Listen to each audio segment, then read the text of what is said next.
ಪ್ರೀತಿ ಸ್ವರೂಪನಾದ ನಮ್ಮ ಪರಲೋಕ ತಂದೆಯೇ, ಯೇಸುವಿನ ನಾಮದಲ್ಲಿ ಪವಿತ್ರಾತ್ಮನ ಸಹಾಯದೊಂದಿಗೆ ನಿನ್ನ ಪಾದಕ್ಕೆ ನಾವು ಬಂದಿದ್ದೇವೆ ಸ್ವಾಮಿ. ಕರ್ತನೆ, ಒಳ್ಳೆಯ ಸಮಯಕ್ಕಾಗಿ ನಿನ್ನನ್ನು ಸ್ತುತಿಸಿ ಕೊಂಡಾಡ್ತಾ ಇದ್ದೇವೆ ರಾಜ್ಯ. ಅನೇಕ ದೇಶಗಳಿಂದಲೂ, ಭಾರತ ದೇಶದ ನಾನಾ ಭಾಗಗಳಿಂದಲೂ ಕರ್ತನೆ ಈ ರೀತಿಯಲ್ಲಿ ನಾವು ಒಟ್ಟಾಗಿ ನಿನ್ನ ವಾಕ್ಯಗಳನ್ನು ಧ್ಯಾನಿಸುವ ಹಾಗೆ ಕೃಪೆ ಮಾಡಿದ್ದಕ್ಕಾಗಿ ವಂದನೆ ಹೇಳ್ತಾ ಇದ್ದೇವೆ ಸ್ವಾಮಿ. ಕರ್ತನೆ, ಪ್ರತಿಯೊಬ್ಬರನ್ನ ಹೆಸರೆಸರಾಗಿ ಆಶೀರ್ವಾದ ಮಾಡು ಕರ್ತನೆ. ನಮ್ಮ ದೇಶದಲ್ಲಿ ಮಾತ್ರವಲ್ಲ, ಇಡೀ ಲೋಕದಲ್ಲಿ ಲಾಕ್ಡೌನ್ ಆಚರಣೆಯಲ್ಲಿರುವಂಥ ಸಂದರ್ಭದಲ್ಲಿ ಅಪ್ಪ ಎಲ್ಲ ನಿನ್ನ ಜನರನ್ನು ಬಲಪಡಿಸು. ಯಾರು ನಿರಾಶೆಯಲ್ಲಿ ಹೋಗದಂತೆ ಎಲ್ಲರನ್ನು ಬಲಪಡಿಸು ಕರ್ತನೆ. ನಂಬಿಕೆಯಲ್ಲಿ ಕುಗ್ಗಿ ಹೋಗದಂತೆ ದೃಢಪಡಿಸಬೇಕು ಕರ್ತನೆ ಕೇಳ್ಕೊತಾನೆ. ಅವರೆಲ್ಲ ಕೆಲಸಗಳನ್ನು, ಕುಟುಂಬಗಳು ಎಲ್ಲವನ್ನು ಪ್ರೊಟೆಕ್ಟ್ ಮಾಡಿ ನಡೆಸಬೇಕೆಂಬುದ ಕರ್ತನೆ ಕೇಳ್ಕೊತಾನೆ. ಈಗ ನಿನ್ನ ಜೀವವುಳ್ಳ ವಚನಗಳನ್ನು ನಾವು ಧ್ಯಾನ ಮಾಡೋದಕ್ಕಾಗಿ ಹೋಗುವಾಗ ನಮ್ಮನ್ನೇ ನಿನ್ನ ಕರೆಗೆ ಒಪ್ಪಿಸಿಕೊಡ್ತೇವೆ ಅಪ್ಪ. ಯೆರೆಮೀಯ 33:3 ಹೇಳಿದಂತೆ, ನನ್ನನ್ನು ಕೇಳಿಕೋ, ನನಗೆ ತಿಳಿಯದ ಮಹತ್ತಾದ ಗೂಢಾರ್ಥಗಳನ್ನು ತಿಳಿಯಪಡಿಸುವ ಎಂಬುದಾಗಿ ವಾಗ್ದಾನ ಮಾಡಿದೆಯಲ್ಲ. ಗೂಢಾರ್ಥಗಳನ್ನು ತಿಳಿಯಪಡಿಸುವಂಥ ದೇವರು ನೀನಾಗಿರೋದಕ್ಕಾಗಿ ಕರ್ತನೆ ನಿನಗೆ ವಂದನೆ ಹೇಳ್ತಾ ಇದ್ದೇವೆ ಸ್ವಾಮಿ. ಘನ ಮಾನ ಮಹಿಮೆ ನಿನಗೆ ಸಲ್ಲಿಸುತ್ತೇವೆ ಯೇಸುವಿನ ಹೆಸರಲ್ಲಿ ತಂದೆ ದೇವರೇ, ಆಮೆನ್. Price the lord. ಕರ್ತನಾದ ಯೇಸು ಕ್ರಿಸ್ತನ ಹೆಸರಿನಲ್ಲಿ ಎಲ್ಲ ಸಹೋದರ ಸಹೋದರಿಗೂ ನನ್ನ ವಂದನೆಗಳು. ನಾವು ನಿನ್ನೆ ದಿವಸ ಪ್ರಕಟಣೆ 1ನೇ ಅಧ್ಯಾಯ 4-6 ವಾಕ್ಯ ಓದಿದ್ದೇವೆ. ಅದರಲ್ಲಿ ಯೇಸು ಕ್ರಿಸ್ತನು ಸತ್ತವರೊಳಗಿಂದ ಮೊದಲನೆಯವನಾಗಿ ಅಥವಾ ಪ್ರಥಮ ಫಲವಾಗಿ ಎದ್ದು ಬಂದನೆಂಬಂಥ ವಿಷಯದ ಮೇಲೆ ಆ ವಾಕ್ಯದ ಆಧಾರದಲ್ಲಿ ನಾವು ಅನೇಕ ವಿಷಯಗಳನ್ನು ಕಲಿತುಕೊಂಡು ನಾವು ಬಂದಿದ್ದೇವೆ. ಅದರಲ್ಲಿ ನಾವು ಪುನರುತ್ಥಾನದ ಕುರಿತು ಅಂದರೆ 2 ವಿಧವಾದಂಥ ಪುನರುತ್ಥಾನಗಳನ್ನು ಕಲಿತುಕೊಂಡಿದ್ದೇವೆ. ಒಂದು ಶಾಶ್ವತ ಪುನರುತ್ಥಾನ, ಇನ್ನೊಂದು ತಾತ್ಕಾಲಿಕ ಪುನರುತ್ಥಾನ ಎಂಬುದಾಗಿ. ಶಾಶ್ವತ ಪುನರುತ್ಥಾನದಲ್ಲಿ 2 ವಿಧವಾದ ಪುನರುತ್ಥಾನಗಳುಂಟು. ಒಂದು ನೀತಿವಂತರ ಪುನರುತ್ಥಾನ, ಇನ್ನೊಂದು ದುಷ್ಟರ ಪುನರುತ್ಥಾನ ಎಂಬುದಾಗಿ. ಅದರಲ್ಲಿ ನೀತಿವಂತರ ಪುನರುತ್ಥಾನಗಳ ಕುರಿತಾಗಿ ನಾವು ಈಗಾಗಲೇ ಕಲಿತಿದ್ದೇವೆ. ಇವತ್ತು ಜಸ್ಟ್ ಕೆಲ ವಿಷಯಗಳನ್ನು ಈ ನೀತಿವಂತರ ಪುನರುತ್ಥಾನಕ್ಕೆ ಸಂಬಂಧವಾಗಿ ಹೇಳಿದ ನಂತರ ನಾವು ದುಷ್ಟರ ಪುನರುತ್ಥಾನದ ಕುರಿತಾಗಿ ನಾವು ಧ್ಯಾನ ಮಾಡಲಿಕ್ಕೆ ನಾವು ಹೋಗುತ್ತೇವೆ ಪ್ರಿಯರೇ. ಇಲ್ಲಿ ನಾವು ನೋಡುವಂಥದ್ದು ಏನೆಂದರೆ, ನಾವು ಪ್ರಥಮ ಪುನರುತ್ಥಾನ ಎಂಬುದಾಗಿ ಕೂಡ ಇದಕ್ಕೆ ನೀತಿವಂತರ ಪುನರುತ್ಥಾನಕ್ಕೆ ಹೇಳ್ತಾರೆ, ಅಥವಾ ಶಾಶ್ವತ ಪುನರುತ್ಥಾನದಲ್ಲಿ ಇದು ಮೊದಲನೇ ಒಂದು ಸ್ಥಾನದಲ್ಲಿರುವಂಥದ್ದನ್ನು ನಾವು ಕಾಣ್ತಾ ಇದ್ದೇವೆ ಪ್ರಿಯರೇ. ಇಲ್ಲಿ ಪುನರುತ್ಥಾನದಲ್ಲಿ ಇರುವಂಥ 5 ಗುಂಪುಗಳ ಕುರಿತಾಗಿ ನಾವು ನಿನ್ನೆ ದಿವಸ ಆಲ್ರೆಡಿ ನಾವು ಕಲಿತುಕೊಂಡಿದ್ದೇವೆ. ಅದರ ಪೂರ್ಣವಾದ ವಿವರಣೆ ಬರುವ ದಿವಸಗಳಲ್ಲಿ, ಅದರ ವಿಷಯಗಳು ಬರುವಾಗ ಆ ಟೈಮಲ್ಲಿ ನಾವು ಪೂರ್ಣ ವಿವರಣೆಯನ್ನು ಕಲೀಲಿಕ್ಕೆ ನಾವು ಹೋಗುತ್ತೇವೆ. ಇಲ್ಲಿ ನಾವು ಮುಖ್ಯವಾಗಿ ನೋಡುವಂಥ ಒಂದು ವಿಚಾರ ಏನೆಂದರೆ, ಯಾವ ಸಮಯದಲ್ಲಿ ನಮಗೆ ಅಂದರೆ ನೀತಿವಂತರಿಗೆ, ಕ್ರಿಸ್ತನಲ್ಲಿರುವಂಥ ಭಕ್ತರಿಗೆ ಪುನರುತ್ಥಾನ ಆಗುತ್ತದೆ ಎಂಬುದಾಗಿರುವಂಥ ವಿಷಯವನ್ನು ಕಲಿತು ನಮ್ಮ ಮುಂದಕ್ಕೆ ಹೋಗೋಣ. ಒಂದನೇದಾಗಿ 1 ಥೆಸಲೋನಿಕ 4ನೇ ಅಧ್ಯಾಯ 1 ಥೆಸಲೋನಿಕ 4ನೇ ಅಧ್ಯಾಯ 13ನೇ ವಾಕ್ಯದಿಂದ ನಾವು ಓದಿಕೊಳ್ಳೋಣ. ಸಹೋದರರೇ, ನಿದ್ರೆ ಹೋಗುವವರ ಗತಿ ಏನೆಂದು ನೀವು ತಿಳಿಯದೇ ಇದ್ದು, ಅಂದ್ರೆ ಕರ್ತನಾದ ಯೇಸು ಕ್ರಿಸ್ತನಲ್ಲಿ ಸತ್ತಂತಹ ಸದ್ಭಕ್ತರಿಗೆ ನಿದ್ರೆ, ಅವರ ಮರಣವನ್ನು ನಿದ್ರೆಗೆ ಹೋಲಿಸಿ ಹೇಳಲಾಗಿರುವುದನ್ನು ಇಲ್ಲಿ ನಾವು ಗಮನಿಸಬೇಕು. ಮರಣ ಅಂತ ಎಂಬುದಾಗಿ ಅಲ್ಲಿ ಹೇಳಲ್ಪಡ್ತಾ ಇಲ್ಲ, ನಿದ್ರೆಗೆ ಹೋಲಿಸಲಾಗಿದೆ. ಕಾರಣ, ನಿದ್ರೆ ಮಾಡಲಿಕ್ಕೆ ಹೋಗುವಂಥ ವ್ಯಕ್ತಿ ಮುಂಜಾನೆ ಆತನು ಹೇಳ್ತಾನೆ, ಅಥವಾ 2-3 ಗಂಟೆಯಲ್ಲಿ ಮಲಗಿದ ನಂತರ ಆತ ಹೇಳುತ್ತಾನೆ ಎಂಬುದಾಗಿ ನೋಡ್ತೇವೆ. ನಿದ್ರೆಯನ್ನು ಒಂದು ಮರಣವನ್ನು ನಿದ್ರೆಯ ಒಂದು ವಿಶ್ರಾಂತಿಗೆ ಹೋಲಿಸಿ ಹೇಳಿರುವಂಥದ್ದನ್ನು ಇಲ್ಲಿ ನಾವು ಕಾಣ್ತೇವೆ. ಮುಂದೆ ಓದಿ. ನಿರೀಕ್ಷೆ ಇಲ್ಲದವರಾದ ಇತರರಂತೆ ದುಃಖಿಸುವುದು ನಮ್ಮ ಮನಸ್ಸಿಗೆ ಒಪ್ಪುವುದಿಲ್ಲ. ಅಂದ್ರೆ ನಮ್ಮಲ್ಲಿ, ನಮ್ಮ ಕುಟುಂಬದ ಸದಸ್ಯರಲ್ಲಿ ಯಾರಾದರೂ ಈ ಲೋಕ ಬಿಟ್ಟು ಹೋಗುವಾಗ ಮರಣವನ್ನು ಅಪ್ಪುವಾಗ ಅವರ ಜೀವಿತದಲ್ಲಿ ನಮಗೆ ಜೀವ ಇರುವಂಥ ನಮ್ಮ ಜೀವಿತದ ದುಃಖಗಳು ಬರುವುದು ಸಹಜ. ಕಾರಣ, ನಾವು ಶರೀರದಲ್ಲಿ ಇರ್ತೇವೆ. ಈವನ್ ನಾವು ನೋಡಿದ ಯೋಹನ್ನ 11:35 ವಾಕ್ಯ ಓದುವಾಗ, ಜಾನ್ 11:35 ಲಾಜರನ ಸಮಾಧಿಯ ಮುಂದೆ ಮಾರ್ತಾ, ಮರಿಯ ಇವರೆಲ್ಲ ಅಳುತ್ತಿರುವ ಸಂದರ್ಭದಲ್ಲಿ ಯೇಸುವಿಗೆ ತನ್ನ ಭಾವನೆಯನ್ನು ಅದುಮಿಟ್ಟುಕೊಳ್ಳಿಕ್ಕೆ ಆಗಲಿಲ್ಲ. ಅವನು ಅರ್ಥನೆ ಎಂಬುದಾಗಿ ಹೇಳ್ತದೆ. ಅದು ಇಡೀ ಸತ್ಯವೇದದಲ್ಲಿರುವ ಚಿಕ್ಕದಾದಂಥ ವಾಕ್ಯ. ಯೇಸು ಕಣ್ಣೀರು ಬಿಟ್ಟನು ಅಥವಾ ಯೇಸು ಅತ್ತನೆಂಬುದಾಗಿ ಹೇಳುವಂಥ ವಾರ್ತೆಯಾಗಿದೆ. ಅಲ್ಲಿ ಯೇಸು ಸ್ವಾಮಿ ಕೂಡ ಅಳುವುದನ್ನಲ್ಲಿ ಕಾಣ್ತೇವೆ. ಆದರೆ ಒಂದು ದೇವರ ಮಕ್ಕಳಾದ ನಮಗೆ ಒಂದು ನಿರೀಕ್ಷೆ ಇದೆ ಪ್ರಿಯರೇ. ನಾವು ಒಂದು ಸತ್ತು ಹೋದಂಥ ನಮ್ಮ ಸಂಬಂಧಿಕರನ್ನು ಒಂದಲ್ಲ ಒಂದು ದಿವಸ ಕಾಣ್ತೇವೆ. ಅದು ಯಾವಾಗ ಅಂದರೆ, ಅದು ರ್ಯಾಪ್ಚರ್ ಟೈಮಲ್ಲಿ ಅಥವಾ ಈ ಪುನರುತ್ಥಾನ ಆಗುವಂಥ ಒಂದು ಸಂದರ್ಭದಲ್ಲಿ ಎಂಬುದಾಗಿ ನಾವು ತಿಳಿದುಕೊಳ್ಳೋದು. ಮುಂದೆ ಓದಿ. ಯೇಸು ಸತ್ತು ಜೀವಿತನಾಗಿ ಎದ್ದನೆಂದು ನಾವು ನಂಬಿದ ಮೇಲೆ ಅದರಂತೆ ಯೇಸುವಿನಲ್ಲಿದ್ದುಕೊಂಡು ನಿದ್ರೆ ಹೋಗುವವರನ್ನು ಸಹ ದೇವರು ಆತನೊಡನೆ ಕರೆದುಕೊಂಡು ಬರುವನೆಂದು ನಂಬಬೇಕಲ್ಲವೇ? ಆತನೊಂದೇ ಕರೆದುಕೊಂಡು ಬರಬೇಕೆಂಬುದಾಗಿ ಅರ್ಥ ಎಂದರೆ ನಿದ್ರೆ ಹೋದವ್ರನ್ನು ಆತನ ಜೊತೆಯಲ್ಲಿ ಕರ್ಕೊಂಡು ಬರುವನು. ಅದರ ಅರ್ಥ ಏನಂದರೆ, ಇದರ ಅರ್ಥ ನಾನು ನಿಮಗೆ ಬಿಡಿಸಿ ಹೇಳ್ತೇನೆ. ಆ್ಯಕ್ಚುಲಿ ಈಗ ಕ್ರಿಸ್ತನಲ್ಲಿ ಸತ್ತಂತಹ ಭಕ್ತರ ಒಂದು ಆತ್ಮ ವಿಶ್ರಾಂತಿ ಸ್ಥಳ, ಈಗ 3ನೇ ಆಕಾಶದಲ್ಲಿರುವಂಥ ಆ ಪರದೇಶನಲ್ಲಿರುವಂಥ 5ನೇ ಪರದೇಶ ಅಂತ ಅದಕ್ಕೆ ಹೇಳ್ತಾರೆ. 5ನೇ ಪರದೇಶಿಗೆ ಅದು ಹೋಗುತ್ತದೆ. ಶರೀರ ಎಲ್ಲಿ ಹೂಣಲ್ಪಡುತ್ತದೋ ಆ ಸ್ಥಳದಲ್ಲಿ ಅದು ಮಣ್ಣಿಗೆ ಮಣ್ಣಾಗಿ ಅದು ಹೋಗುವಂಥದ್ದಾಗಿರ್ತದೆ. ಈ ಶರೀರ ಲಯವಾಗುವಂಥ ಒಂದು ಶರೀರವಾಗಿರುತ್ತದೆ. ಆತನ ರಹಸ್ಯಭರಣದಲ್ಲಿ ನಡೆಯುವಂಥ ಒಂದು ಮೊದಲ ಕಾರ್ಯ ಏನೆಂದರೆ, ಕ್ರಿಸ್ತನಲ್ಲಿ ಸತ್ತವರು ಯಾವ ಸ್ಥಳದಲ್ಲಿ ಅವರನ್ನು ಸಮಾಧಿ ಮಾಡಿದ ಆ ಸ್ಥಳದಿಂದ ಮಹಿಮೆಯ ಶರೀರವಾಗಿ ಅವರು ಎದ್ದು ಬರುತ್ತಾರೆ. ಅದಕ್ಕೆ ಹೇಳ್ತದೆ, ಆತನು ಬರುವಾಗ ಜೊತೆ ಕರ್ಕೊಂಡು ಬರ್ತಾನೆ ಎಂಬುದಾಗಿ ಆ ವಾಕ್ಯ ಹೇಳ್ತಾ ಇದೆ. ಮುಂದೆ ಓದಿ. ನಾವು ಕರ್ತನ ಮಾತಿನ ಆಧಾರದಿಂದ ನಿಮಗೆ ಹೇಳುವುದೇನೆಂದರೆ, ಕರ್ತನು ಪ್ರತ್ಯಕ್ಷನಾಗುವವರೆಗೂ ಜೀವದಿಂದಿಳಿದಿರುವ ನಾವು ನಿದ್ರೆ ಹೋಗುವವರಿಗಿಂತ ಮುಂದಾಗುವುದೇ ಇಲ್ಲ. ಕರ್ತನು ತಾನೇ ಆಜ್ಞಾಘೋಷದೊಡನೆಯೂ ಪ್ರಧಾನ ದೂತನ ಶಬ್ದದೊಡನೆಯೂ ದೇವರ ತುತ್ತಿರಿ ಧ್ವನಿಯೊಡನೆಯೂ ಆಕಾಶದಿಂದ ಇಳಿದು ಬರುವನು. ಆಗ ಕ್ರಿಸ್ತನಲ್ಲಿರುವ ಸತ್ತವರು ಮೊದಲು ಕ್ರಿಸ್ತನಲ್ಲಿ ಸತ್ತಿರುವ ಅವರು ಮೊದಲು ಎದ್ದು ಬರುವರು. ಯಾವಾಗ? ಕರ್ತನ ಪ್ರಧಾನ ದೂತನ ಆಜ್ಞಾಘೋಷದೊಡನೆಯೂ ಮತ್ತು ದೇವರ ತುತ್ತೂರಿದೊಡನೆ ಮೊಳಗುವಾಗ ಕ್ರಿಸ್ತನಲ್ಲಿ ಸತ್ತವರು ಮೊದಲು ಎದ್ದು ಬರುತ್ತಾರೆ. ಮಗ ಜೀವದಿಂದ ಒಂದು ವೇಳೆ ಆವಾಗ ಯಾರದಿದ್ರೆ ಕ್ರಿಸ್ತನಲ್ಲಿರುವವರು, ಒಂದು ವೇಳೆ ನಾವು ಆ ಟೈಮಲ್ಲಿ ಜೀವದಿಂದ ಇದ್ದರೆ ಮಹಿಮೆ ಶರೀರವಾಗಿ ನಾವು ಮಾರ್ಪಾಡಲಿಕ್ಕೆ ನಾವು ಹೋಗುತ್ತೇವೆ. ಶರೀರಗಳ ಕುರಿತಾಗಿ ಬರುವ ಸಮಯದಲ್ಲಿ ಕಲೀಲಿಕ್ಕೆ ನಾವು ಹೋಗ್ತೇವೆ. ಇಲ್ಲಿ ನಾವು ಮುಖ್ಯವಾಗಿ ಯಾವ ಸಮಯ ಅಂದರೆ, ಇನ್ನೊಂದು ವಾಕ್ಯ ಓದಿ, 1 ಕೊರಿಂಥ 15ನೇ ಅಧ್ಯಾಯ 52ನೇ ವಾಕ್ಯ. 1 ಕೊರಿಂಥ ಚಾಪ್ಟರ್ 15 ಚಾಪ್ಟರ್ 52 ವರ್ಸ್. 1 ಕೊರಿಂಥ 15:52ನೇ ವಾಕ್ಯದಲ್ಲಿ ಕೂಡ ಯಾವಾಗ ಎಂಬುದಾಗಿ ಕಡೆ ತುತ್ತೂರಿಯ ಧ್ವನಿ ಆಗುವಾಗ ಎಂಬುದಾಗಿ ಬರೆಯಲ್ಪಟ್ಟಿದೆ. ಓದಿ. ಆದರೆ ಕಡೆಯ ತುತ್ತೂರಿ ಧ್ವನಿಯಾಗುವಾಗ ನಾವೆಲ್ಲರೂ ಒಂದು ಕ್ಷಣದಲ್ಲೇ ರೆಪ್ಪೆ ಬಡಿಯುವಷ್ಟರೊಳಗಾಗಿ ಮಾರ್ಪಡುವೆವು.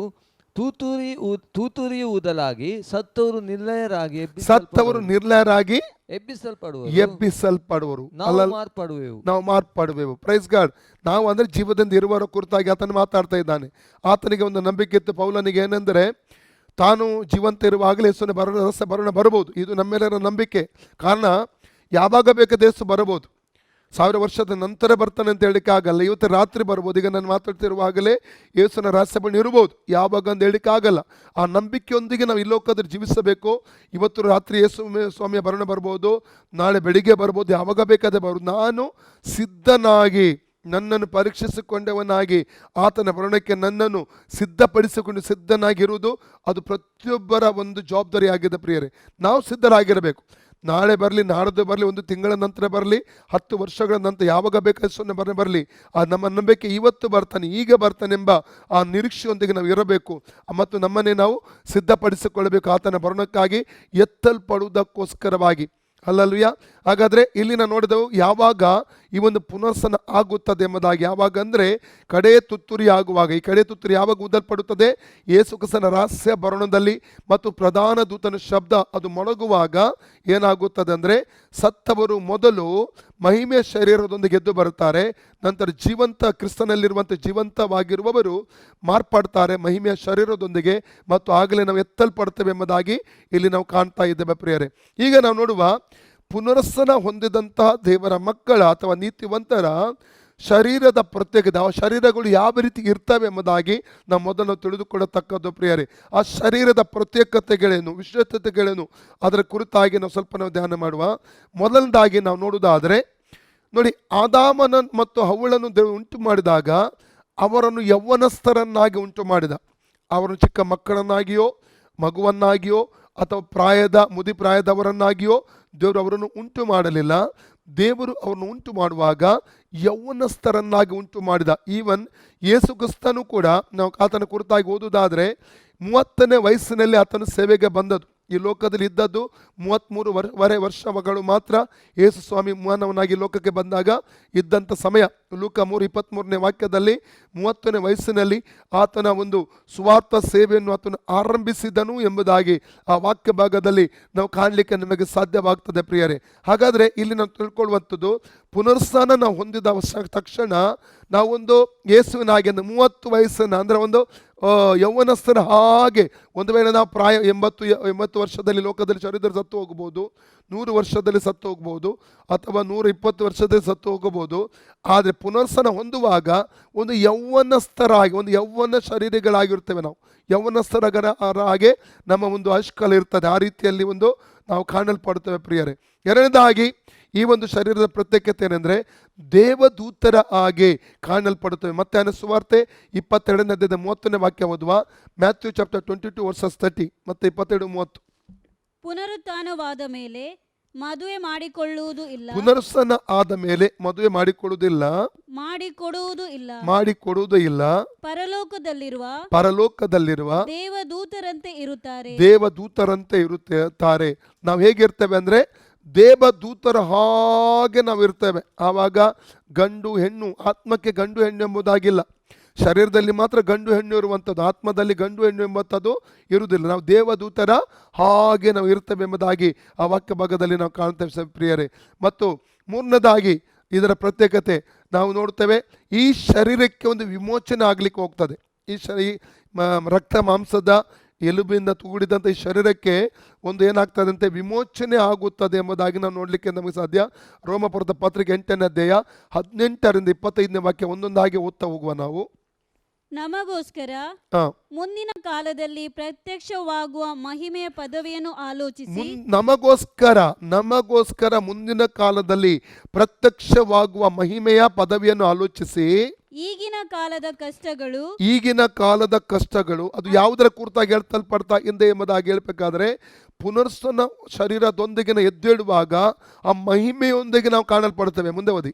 ಅಲ್ಪವೇ ಸರಿ ಎಂದು ಅಂದ್ರೆ ಈಗಿನ ಕಷ್ಟಗಳು ಅಲ್ಪವೇ ಸರಿ ಆ ಮಹಿಮೆಯ ಜೀವಿತಕ್ಕೆ, ಆ ಮಹಿಮೆಗೆ ನಾವು ಈಗಿನ ಕಷ್ಟಗಳನ್ನು ಹೋಲಿಸಿದ್ರೆ ಈಗಿನ ಪಡುವಂಥ ಕಷ್ಟ ಅದು ದೊಡ್ಡ ವಿಷಯವೇ ಅಲ್ಲ ಅಂತ ಎಂಬುದಾಗಿ, ಅದರ ಮುಂದೆ ಏನು ಅಲ್ಲ ಎಂಬುದಾಗಿ ಇಲ್ಲಿ ಪೌಲನು ಹೇಳ್ತಾ ಇದ್ದಾನೆ. ಮುಂದೆ ಓದಿ.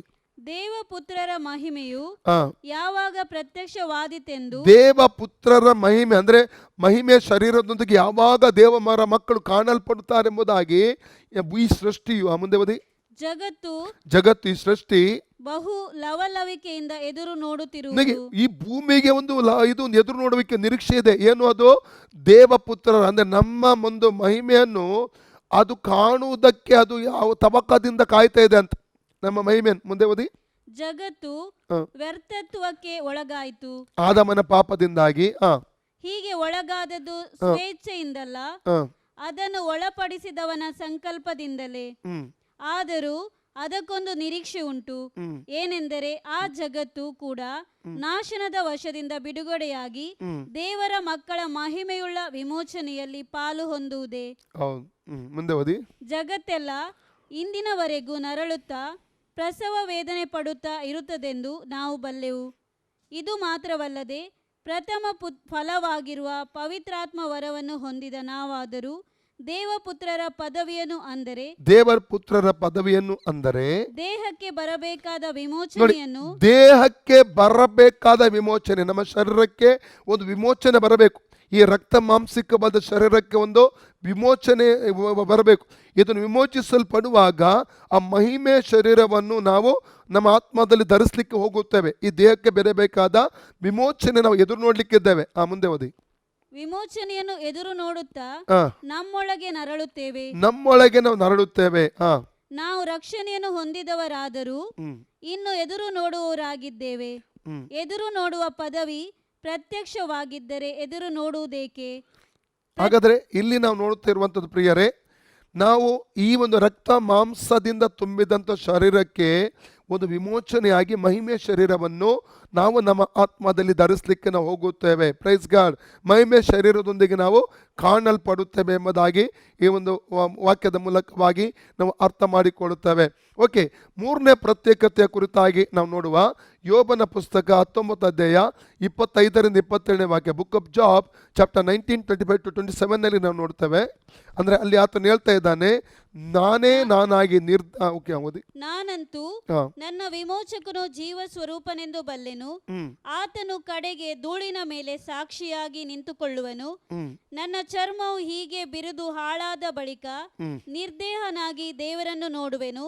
ನಿರ್ದೇಹನಾಗಿ, ನನ್ನ ಚರ್ಮವು ಬಿರಿದು ಹಾಳಾದ ಬಳಿಕ ನಿರ್ದೇಹನಾಗಿ, ನಾನೇ ನಾನಾಗಿ ದೇಹ ಇಲ್ಲದವನಾಗಿ, ಅಂದರೆ ಈ ಮಾಂಸಿಕ ಶರೀರ ಇಲ್ಲದವನಾಗಿ ನಾನು ದೇವರನ್ನು ನೋಡ್ತೇನೆ. ಅಂದರೆ ಆ ಮಹಿಮೆಯ ಶರೀರಕ್ಕೆ ಏನಿರ್ತದೆ ಅಂದರೆ ಕಣ್ಣುಗಳಿರ್ತದೆ, ನೋಡುವಂಥ ಕಣ್ಣುಗಳಿರ್ತದೆ. ಅಲ್ಲಲ್ಲಿಯ ಆ ನಿರ್ದೇಹನಾಗಿ ಆ ಕಣ್ಣುಗಳಿಂದ ನನ್ನ ದೇವರು ನೋಡ್ತೇನೆ ಎಂಬುದಾಗಿ ಇಲ್ಲಿ ಯೋಬನು ಅಲ್ಲಿ ಹೇಳುವಂಥದ್ದನ್ನು ಅಲ್ಲಿ ಕಾಣ್ತೇವೆ. ಇನ್ನೊಂದು ವಾಕ್ಯ ಓದಿ, ಕೀರ್ತನೆ 17:15, Psalm 17:15. ಇಬ್ಬರು ಯಾರಾದರೂ ನಿರಪರಾಧಿಯು ನಿನ್ನ ಸಾನ್ನಿಧ್ಯವನ್ನು ಸೇರುವೆನು. ನಾನಾದರೂ ನಿರಪರಾಧಿಯು ನಿನ್ನ ಸಾನ್ನಿಧ್ಯವನ್ನು ಸೇರುವೆನು.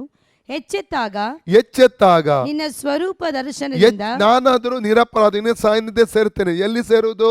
ಮರಣದ ನಂತರದ ವಿಚಾರವನ್ನು ಅಲ್ಲಿ ದಾವೀದನು ಹೇಳ್ತಾ ಇದ್ದಾನೆ, ನಿನ್ನ ಸಾನ್ನಿಧ್ಯ ಸೇರ್ತೇನೆ ಎಚ್ಚೆತ್ತಾಗ, ಅದು ಪುನಸ್ಸನ ಹೊಂದಿದಾಗ. ನಿನ್ನ ಸ್ವರೂಪ ದರ್ಶನದಿಂದ ತೃಪ್ತನಾಗುವೆನು. ಎಚ್ಚೆತ್ತಾಗ ನಿನ್ನ ಸ್ವರೂಪ ದರ್ಶನದಿಂದ ತೃಪ್ತನಾಗುವೆನೆಂಬುದಾಗಿ ಆತನು ಹೇಳುವಂಥದ್ದು ನೋಡ್ತಾ, ಅಂದರೆ ನಾನು ಕಣ್ಣಲ್ಲಿ ಕಾಣ್ತೇನೆ ನಿನ್ನದು ಸ್ವರೂಪವನ್ನು, ನಿನ್ನನ್ನು ಕಾಣ್ತೇನೆಂಬುದಾಗಿ ಆತನು ಹೇಳುವಂಥ ಒಂದು ಮಾತಾಗಿದೆ ಇಲ್ಲಿ ಪ್ರಿಯರೇ. ಓಕೆ, 5ನೇದಾಗಿ ನಾವು ಮತ್ತಾಯನ ಸುವಾರ್ತೆ 17:1-4ನೇ ವಾಕ್ಯದಲ್ಲಿ ಓದುವುದಾದರೆ, ಈ ಮಹಿಮೆಯ ಶರೀರವನ್ನು ಗುರುತಿಸುವುದಕ್ಕೆ ಸಾಧ್ಯ, ಪರಸ್ಪರ ಗುರುತಿಸೋದಕ್ಕೆ ಸಾಧ್ಯ. ರೂಪಾಂತರ ಬೆಟ್ಟದಲ್ಲಿ ಯೇಸು ಸ್ವಾಮಿ ಪ್ರಾರ್ಥಿಸುವಾಗ ಅಲ್ಲಿ ಪೇತ್ರ, ಯಾಕೋಬ, ಯೋಹನ ಜೊತೆಯಲ್ಲಿದ್ದರು. ಆಗ ಆತನ ರೂಪಾಂತರ ಹೊಂದಿದ್ದ ಆ ಸಮಯದಲ್ಲಿ ನಾವು ನೋಡ್ತೇವೆ, ಮೋಶೆ ಮತ್ತು ಎಲ್ಲಿ ಅಲ್ಲಿ ಇಳಿದು ಬರುವುದನ್ನು ಕಾಣ್ತೇವೆ. ಕೊನೆಗೆ ಪೇತ್ರ ಹೇಳ್ತಾನೆ, ಮೋಶೆಗೊಂದು ಎಲೆನಿಗೊಂದು ನಿನಗೊಂದು ಗುಡಾರವನ್ನು ಇಲ್ಲಿ ನಾವು ಸ್ಥಾಪಿಸೋಣ ಎಂಬುದಾಗಿ ಆತನು ಹೇಳುವಂತ ನೋಡ್ತಾನೆ. ಮೋಶೆಯನ್ನು ಮತ್ತು ಎಲಿಯನನ್ನು ಸ್ಪಷ್ಟವಾಗಿ ಅಲ್ಲಿ ಪೇತ್ರನು ಗುರುತಿಸುವುದನ್ನು ಕಾಣ್ತೇವೆ. ಸಿಕ್ಕಿದ್ರೆ ಓದಿ ವಾಕ್ಯ. 6 ದಿವಸಗಳಾದ ಮೇಲೆ ಯೇಸು ಪೇತ್ರನನ್ನು, ಯಾಕೋಬನನ್ನು, ಇವನ ತಮ್ಮನಾದ ಯೋಹಾನನನ್ನು ಮಾತ್ರ ವಿಂಗಡವಾಗಿ ಕರಕೊಂಡು ಎತ್ತರವಾದ ಬೆಟ್ಟಕ್ಕೆ ಹೋದನು. ಅಲ್ಲಿ ಅವರ ಕಣ್ಣ ಮುಂದೆ ಆತನ ರೂಪ ಬೇರೆಯಾಯಿತು. ಆತನ ಮುಖವು ಸೂರ್ಯನ ಹಾಗೆ ಪ್ರಕಾಶಿಸಿತು. ಆತನ ವಸ್ತ್ರಗಳು ಬೆಳಕಿನಂತೆ ಬೆಳ್ಳಗಾದವು. ಇದಲ್ಲದೆ ಮೋಶೆಯೂ ಎಲಿಯನು ಆತನ ಸಂಗಡ ಮಾತಾಡುತ್ತಾ ಅವರಿಗೆ ಕಾಣಿಸಿಕೊಂಡರು. ಆಗ ಪೇತ್ರನು ಯೇಸುವಿಗೆ, ಸ್ವಾಮಿ, ನಾವು ಇಲ್ಲೇ ಇರುವುದು ಒಳ್ಳೆಯದು. ಅಪ್ಪಣೆಯಾದರೆ ಇಲ್ಲಿ 3 ಪರ್ಣಶಾಲೆಗಳನ್ನು ಕಟ್ಟುವೆನು, ನಿನಗೊಂದು, ಮೋಶೆಗೊಂದು, ಎಲಿಯನಿಗೊಂದು ಎಂದು ಹೇಳಿದನು. Praise God. ಇಲ್ಲಿ ನೋಡಿ, ಮೋಶೆ, ಎಲಿಯ ಅಂದರೆ ಇದನ್ನೇ ಮಾರ್ಕ 9:1-4 ಮತ್ತು ಲೂಕ್ ಚಾಪ್ಟರ್ 9:28 ನಾವು ಓದ್ತೇವೆ. ಸೇಮ್ ಸಂಗತಿಯಲ್ಲಿ ಬರೆಯಲ್ಪಟ್ಟಿದ್ದ ಪ್ರಿಯರೇ. ಅಂದರೆ ಅಲ್ಲಿ ಮಹಿಮೆ ಶರೀರದಲ್ಲಿ ಇರುವಾಗ ಪರಸ್ಪರ ಗುರುತಿಸಬಹುದು. ಇದು ನೀವು ಸುನೀಲ್ ಅಂತ ಹೇಳ್ಬೋದು, ಇದು ಪಾಷ ಪ್ರಶಾಂತ್ ಅಂತ ಹೇಳ್ಬೋದು, ಇದು ಎಲಿಜಾ ಅಂತ ಹೇಳ್ಬೋದು, ಇದು ಗೌರವ್ ಅಂತ ಹೇಳ್ಬೋದು, ಇದು ವಿಪಿನ್ ಅಂತಂದರೆ ಒಬ್ಬರಿಗೊಬ್ಬರು ನಾವು ಏನು ಮಾಡ್ತೇವೆ, ಪರಿಚಯ ಆಗ್ತದೆ ನಮಗೆ ಹೀಗೆ ಈ ಮಾಂಸಿಕ ಶರೀರದ ಒಬ್ಬರೊಬ್ಬರು ಗುರುತು ನಾವು ಇಡುತ್ತೇವಲ್ಲ, ಅದೇ ರೀತಿಯಲ್ಲಿ ಮಹಿಮೆ ಶರೀರದಲ್ಲಿ ಇರುವಾಗ ಪರಸ್ಪರ ಗುರುತಿಸುವುದಕ್ಕೆ ನಮಗೆ ಸಾಧ್ಯವಾಗುತ್ತದೆ ಪ್ರಿಯರೇ. ಇದು ಒಂದು 6ನೇ ಪ್ರತ್ಯೇಕತೆ ಆಗಿದೆ. 7ನೇದಾಗಿ ಲೂಕನ ಪುಸ್ತಕ, ಲೂಕನ ಸುವಾರ್ತೆ 24ನೇ ಅಧ್ಯಾಯದಲ್ಲಿ 39 ವಾಕ್ಯ ಓದುವಾಗ, ಈ ಶರೀರದಲ್ಲಿ ಒಂದು ಮಾಂಸ ಎಲುಬಿನಿಂದ ಕೂಡಿದಂಥ ಶರೀರವಾಗಿರ್ತದೆ. ಈ ಮಹಿಮೆ ಶರೀರ, ಪುನರುತ್ಥಾನ ಹೊಂದಿದಂಥ ಈ ಮಹಿಮೆ ಶರೀರ ಮಾಂಸ ಎಲುಬಿನಿಂದ ಕೂಡಿದಂಥ ಶರೀರವಾಗಿರ್ತದೆ. ಓದಿ. ನನ್ನನ್ನು ಮುಟ್ಟಿ ನೋಡಿರಿ, ನಿಮಗೆ ಕಾಣುವ ಪ್ರಕಾರ ನನಗೆ ಮಾಂಸವು ಎಲುಬುಗಳು ಉಂಟು. ನೋಡಿ, ಇಲ್ಲಿ ಮಾಂಸ ಮತ್ತು ಎಲುಬಿನಿಂದ ಕೂಡಿದಂಥ ಒಂದು ಶರೀರ. ಹಾಗಾದರೆ ಇಲ್ಲಿ ಒಂದು ಪ್ರಶ್ನೆ, 1 ಕೊರಿಂಥ 15:50 ಓದುವುದಾದರೆ ಅಲ್ಲಿ ಓದಿ, ರಕ್ತ ಮಾಂಸವು ದೇವರ ರಾಜ್ಯಕ್ಕೆ ಅಥವಾ ಪರಲೋಕ ರಾಜ್ಯಕ್ಕೆ ಅದು ಬಾಧ್ಯವಾಗುವುದಿಲ್ಲ ಅಂತ ದೇವಸ್ವಾಮಿ ಅಲ್ಲಿ ಪೌಲನು ಅಲ್ಲಿ ಹೇಳುವಂಥದ್ದನ್ನು ಕಾಣ್ತೇವೆ. ಸಹೋದರರೇ, ನಾನು ಹೇಳುವುದೇನೆಂದರೆ, ರಕ್ತ ಮಾಂಸವು ದೇವರ ರಾಜ್ಯಕ್ಕೆ ಬಾಧ್ಯವಾಗಲಾರದು. ರಕ್ತ ಮಾಂಸವು ದೇವರ ರಾಜ್ಯಕ್ಕೆ ಅದು ಬಾಧ್ಯವಾಗುವುದೇ ಇಲ್ಲ, ಸ್ಪಷ್ಟವಾಗಿ ನಾವು ನೋಡ್ತೇವೆ. ಹಾಗೆ ಮಾಂಸ ಮತ್ತು ಎಲುಬಿನ ಉದ್ದೇಶ ಏನು? ಇದು ಆತ್ಮಿಕ ಶರೀರವಾಗಿದೆ.